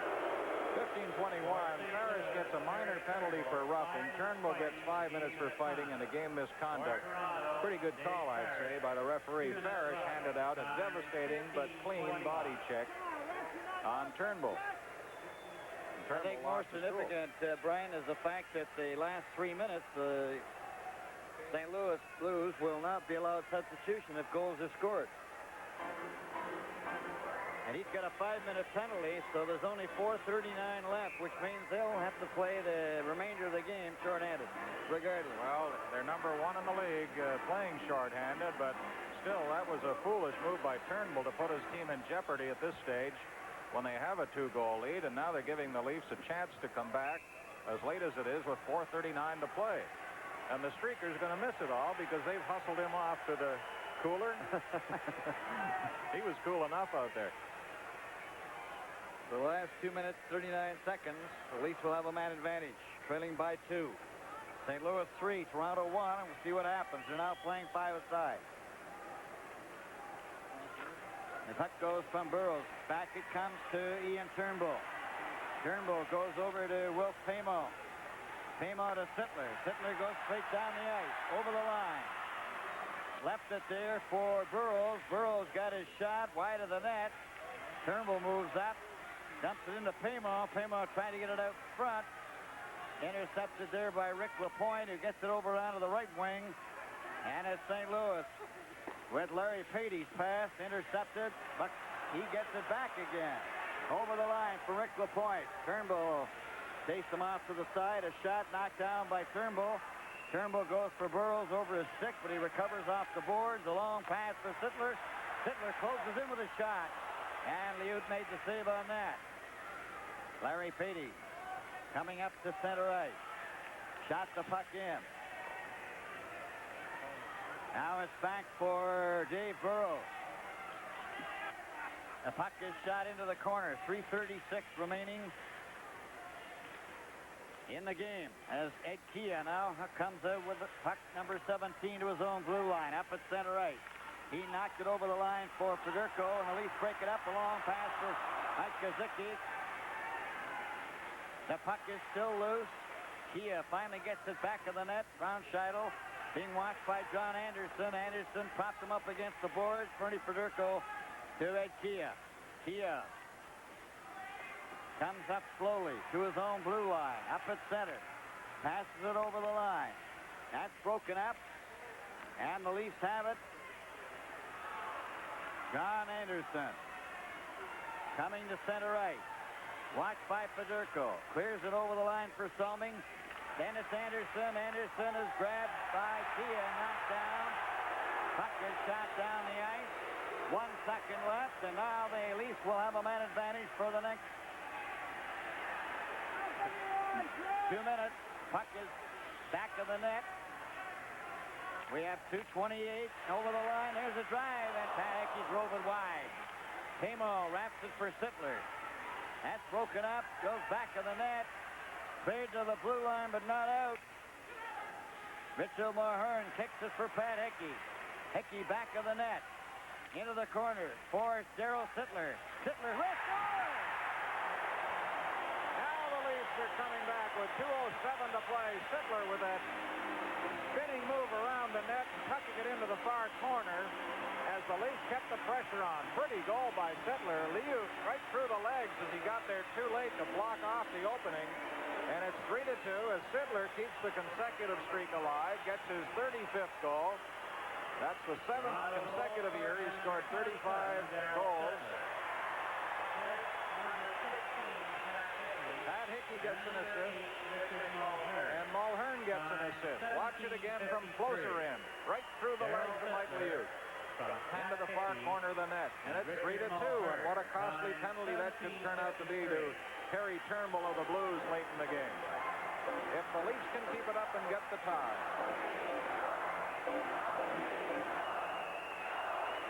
Leafs have the odd man advantage. Will have until the end of the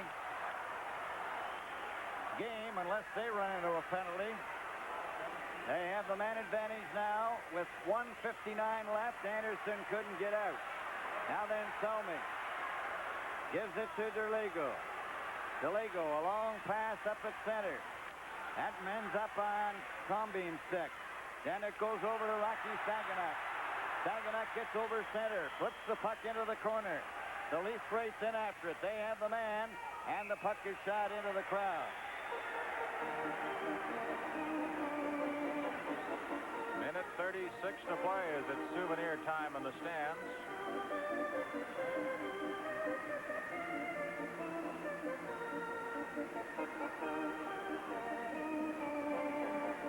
Berenson seemed to have this game locked up a few seconds ago, but the Sittler goal has made quite a difference now as Turnbull, you can see he still has 1:57 to serve, only 1:36 left to play. We'll keep an eye on Yuri Cyr at the far end of the rink to see if he leaves for the extra attacker as time winds down. Salming is talking to the referee. Face off outside the St. Louis blue line. Leafs with the advantage in manpower. They trail 3-2. 1:36 left in the game.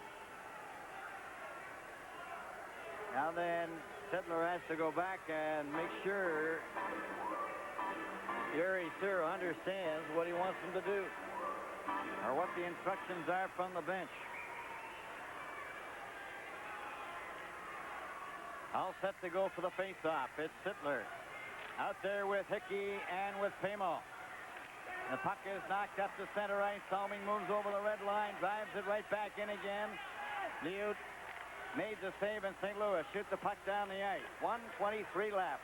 It came in front of the net, and it's back of the goal for Mulhern. Gets it over to Pamo. Pamo can't get anywhere.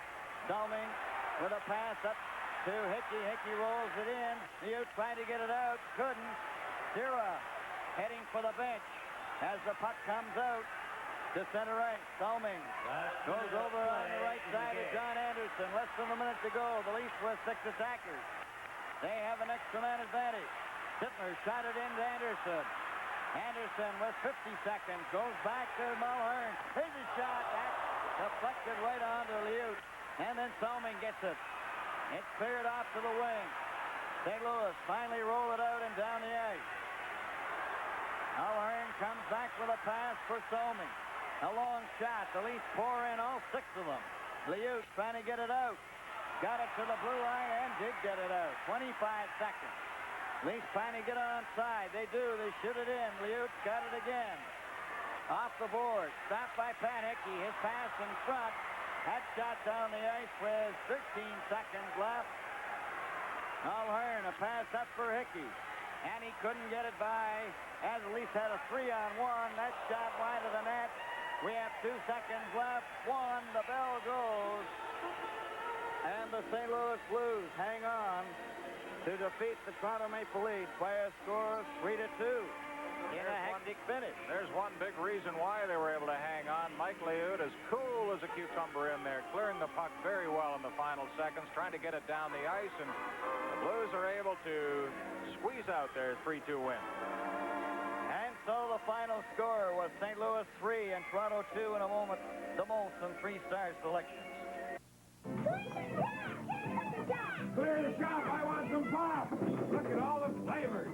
Take what you want. Orange, grape, cream soda, ginger ale. And I'll have a plain soda water. Maybe I didn't go far in school, but there's one thing I've learned from my mom and dad. Look after the nickels and dimes, and the dollars will look after themselves. Right? Right on! I've got big bottles, too. Hey, Windsor, have I got a nose for value? Welcome to Plumbing Mart, the store that makes beautiful bathrooms easy. Beautiful because Plumbing Mart stocks a wide range of vanities, faucets, basins, toilets, and tubs in the latest styles and colors, all value price. So whether you're replacing one small part or renovating your entire bathroom, our experts will help you choose exactly what you need and show you how to do it right. Plumbing Mart, let us help you make a beautiful bathroom easy. Ladies and gentlemen, here are tonight's Molson Cup 3 stars. The first star, Wayne Babych.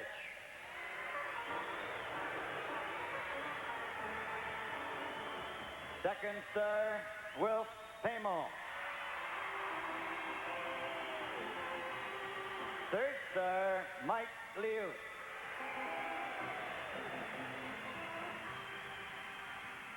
Once again, the final score, St. Louis 3, Toronto 2. We'll return with our hockey coverage in just a moment. Well, I'm more energy conscious now, and I realize that going too fast, I'm burning too much gas, and it's costing me too much money. Tire pressure is as important as keeping it in tune. Well, with the smaller car, it's easier to handle. It's a lot cheaper on gas.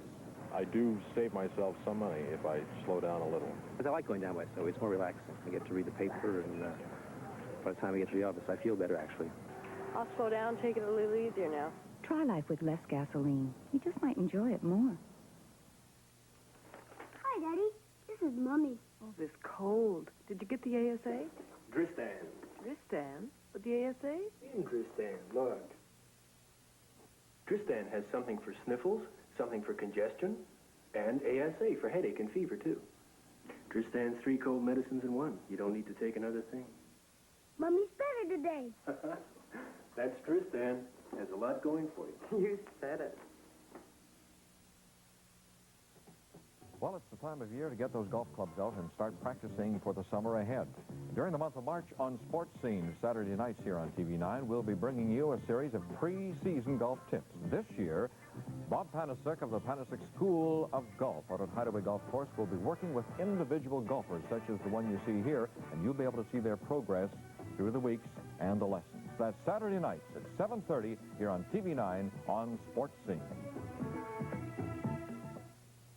Hi, I'm Marty Adler, and along with Don Daly on Post Time from Windsor Raceway at 11:45 on Friday night, we're going to find out why people are saying that Windsor Raceway has about the fastest 5/8-mile track in the country. Jerry Kuhn is the track man here, and he's going to tell us some of the secrets with this particular grader. Also, we'll bring you results of 10 of the races and show you 8 of the races. Post Time from Windsor Raceway, 11:45, Friday night on TV9. Now I'll start this thing and head downtown. Where's the button? What is this? Well, by the skin of their teeth or by somebody else's skin, as the case may have been in the third period, the St. Louis Blues hung on to beat the Toronto Maple Leafs 3-2. You're going to hear all the jokes now about how it was an essential win and they got it barely. But anyway, the Leafs scored the first goal of the game and the last goal of the game. But in between, the Blues got 3, 2 of them by Wayne Babbitt, the first star of the game, his 20th and 21st after Chuck Lefley had tied it.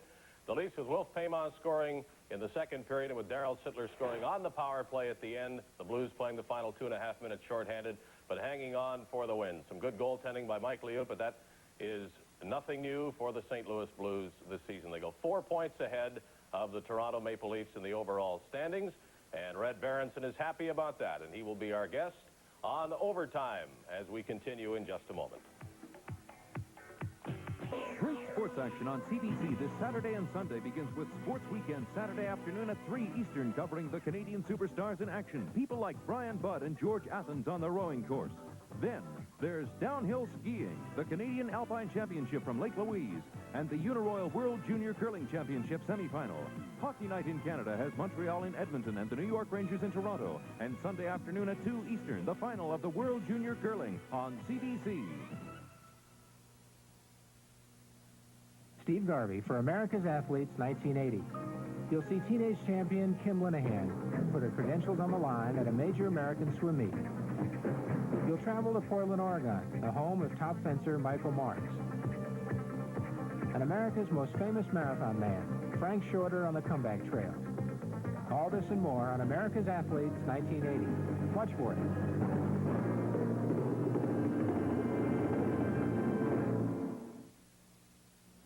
Sunday on CBC, a woman discovers she's the subject of a police undercover operation. There was no man. There was no arrest. Oh, that's beautiful. You break into somebody's apartment, you pull a B&E, and that's your answer? You can tell your superiors to me that I'm not letting go until I get that Mountie into court.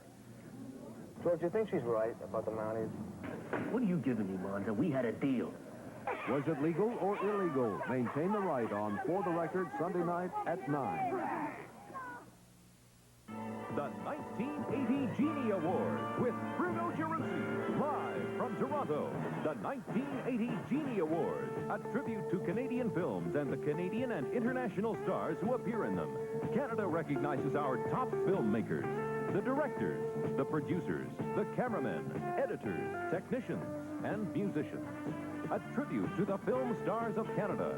The 1980 Genie Awards, Thursday, March 20th.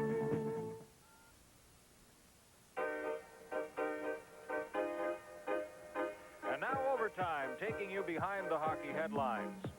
On Overtime tonight, let's meet Dick Beddoes of CHCH-TV and the Toronto Globe and Mail.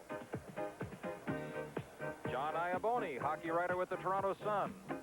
And our guest tonight, St. Louis Blues coach Red Berenson. Now here's Dave Hodge. Thank you very much. We don't know where to start. I think we should start with a hockey game, and Dick will... Why? It was not that great a hockey game in some Well, we have a man here who's very happy that... Distinguished. that Listen, they won. this guy. We talked a lot about him off the top, how the Blues rose when Red Berenson took over. Red had the great wisdom to put Mike Liut in goal. And Red, that happens. A goaltender can make you look like a genius when he's hot. Well, he certainly can. There's no question that St. Louis Blues haven't seen the likes of Mike Liut's goalkeeping since the days of Glenn Hall and Jacques Plante, and he's been that good for our hockey. That's quite an accolade for that young man.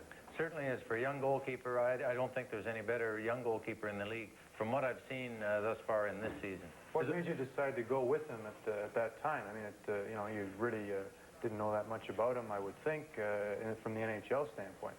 That's right. He started, of course, his career in college in Bowling Green. When we drafted him, he chose the WHA, and of course, with the merger this year, we claimed him back, still not knowing how good he was.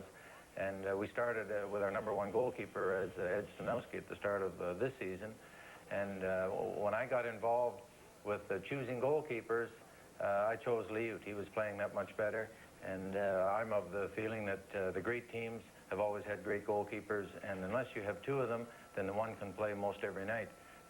Tony Esposito, Ken Dryden, Glenn Hall, Jacques Plante, to name a few. Is it almost automatic now that you play him every game, or do you get the feeling that you don't want to play him too much and you have to spot Stanowski? Well, the way I look at it is every game is a crisis, and I want to play my best players every night. And we play every game to win, no matter where it is, and that's been my feeling. Now, we're getting down to the point where we do have a lot of games coming up, and we have playoff hockey ahead of us.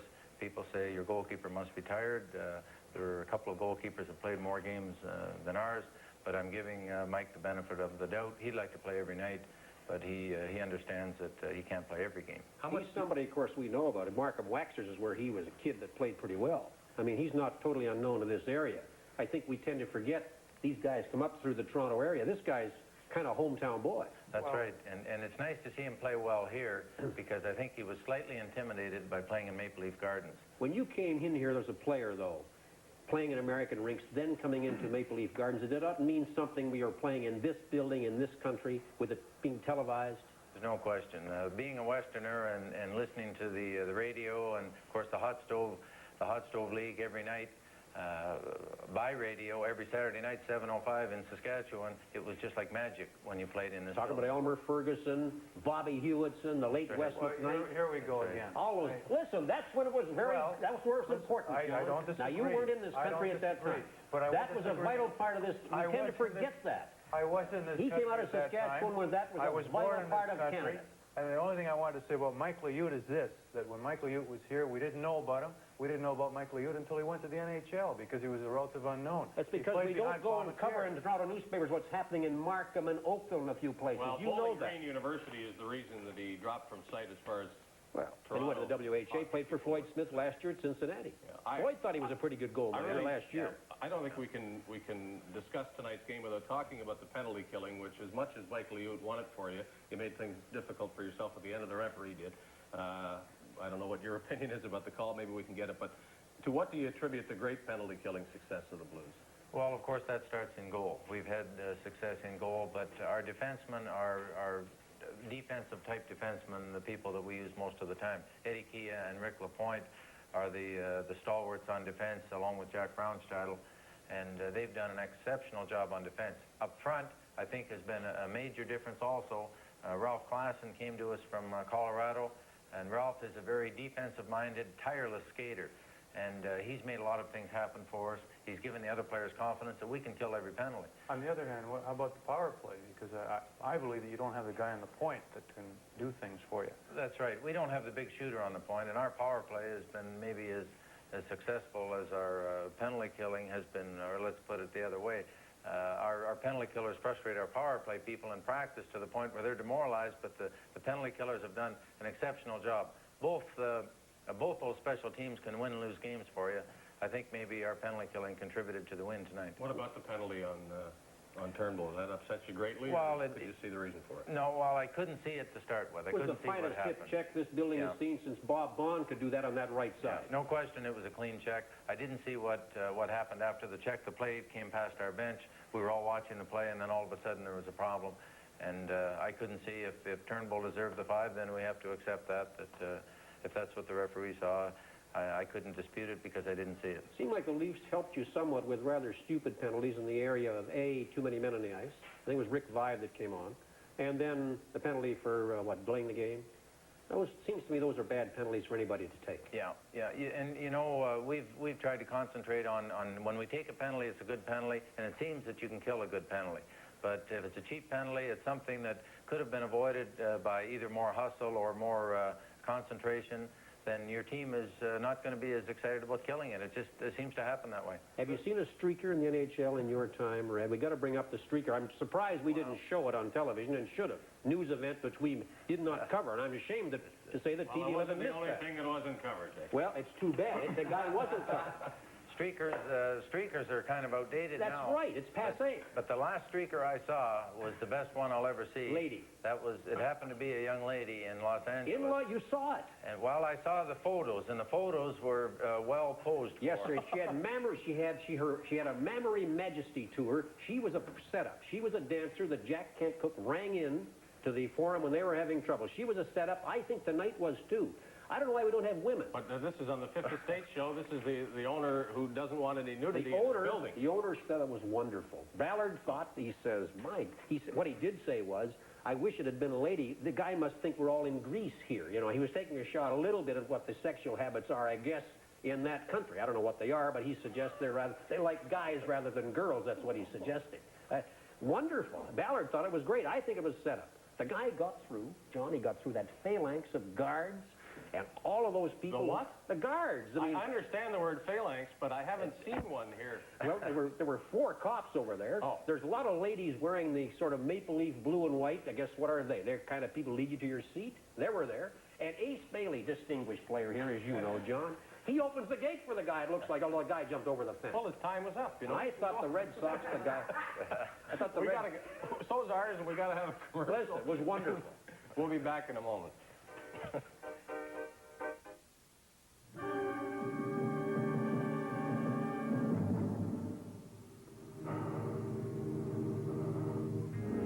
Let me out.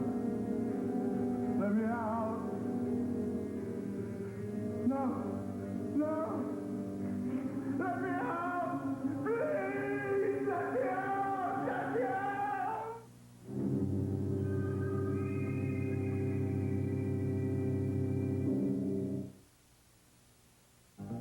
With Windsor's unemployment picture looking gloomy at the present, and with all eyes focusing on the new Liberal government and its potential Chrysler aid package, On the Record will present a special program this Friday night at 10. Warner Troyer's guest will be the Honorable Herb Gray, the new Minister of Industry, Trade, and Commerce. That's an important On the Record program Friday night at 10, with the Honorable Herb Gray, Minister of Industry, Trade, and Commerce, with the federal perspective on Windsor's industrial future. Indian chef Buana Shaker Oza will share some of his health recipes with us on Thursday and explain which foods and food additives may cause or relieve headaches and other health problems. We will also have a special guest, Dr. Joseph Beals, MD, who's an internist who specializes in nephrology and renal disease.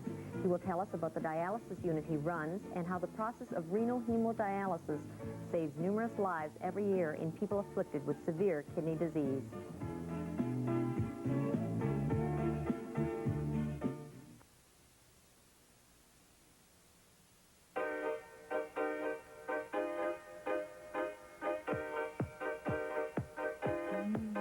Continue with overtime from Maple Leaf Gardens. The St. Louis Blues beat the Maple Leafs 3-2, and a streaker has come to Maple Leaf Gardens. They'll be selling hula hoops here next week. Do you want to exhaust I don't want to. I think I've exhausted. I think it's wonderful. I think that when things like that happen, when you're in entertainment as we are, you put it on television. It's nothing new. As Red says, it's quite passé. I think that's the thing about it that was kind of startling. We thought streaking was over. The guy looked pretty good, had a great pollywog of hair, and he had the red socks. The red socks, I thought, were a crowning touch or whatever. Well, I'm glad you thought it was wonderful. I just think it's a sad commentary when you go to a hockey game. Don't be super serious, John. And you leave a hockey game, and the thing you're talking about is a streaker. To me, you know, I mean, I just think it's a thing of the past. That I could care less. It's never happened in this building before, John. A lot of other things have happened. So what? Big deal. If I'm I went over and tried to get the guy's name. I think that's kind of important. I agree with you. And if I was are you writing the game tonight in your paper? Of course. If I'm your editor, I say, go and get that guy's name from the cop shop. You're right. And that's a news story. You're right, of course. Anyway, you want to talk to Red Berenson about the hockey club he's done a good job with, and I'm for that. Well, I want to know how high you think you can finish. Can you get 8, do you think? Well, I think we can, Dave, if we play our game. You know, you look at other team schedules and you say, well, they'll beat so-and-so and vice versa, and we'll do this. It's what we do that is going to count. That's what has got us where we are now. We haven't really had to depend on anyone else. We've done our own thing. Your own thing seems to be playing the Federico line quite a lot. Well, I just put Federico with Babbage tonight. He's been playing with Chapman and Sutter, and they have had a lot of work, but we've had more or less 2 scoring lines, and we went in kind of a slump, Dick. We played so well. We were so excited about ourselves after playing well. We got as high as 7th place a couple of weeks back, and we started looking around. We couldn't believe it because we were...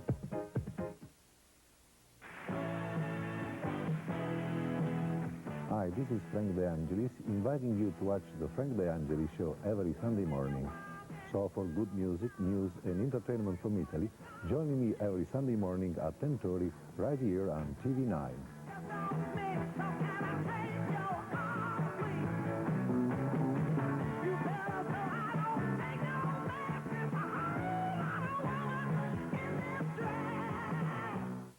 That wraps things up for tonight. Hoping you have enjoyed this game, we'll ask that you check your local listings for the next telecast of Maple Leaf Hockey on CBET. See you then. Good night for now. A CBET Sports Special. Exciting National Hockey League action featuring the Toronto Maple Leafs at home and on the road. Tonight's game is brought to you in part by Molson, brewers of Molson Canadian Lager beer.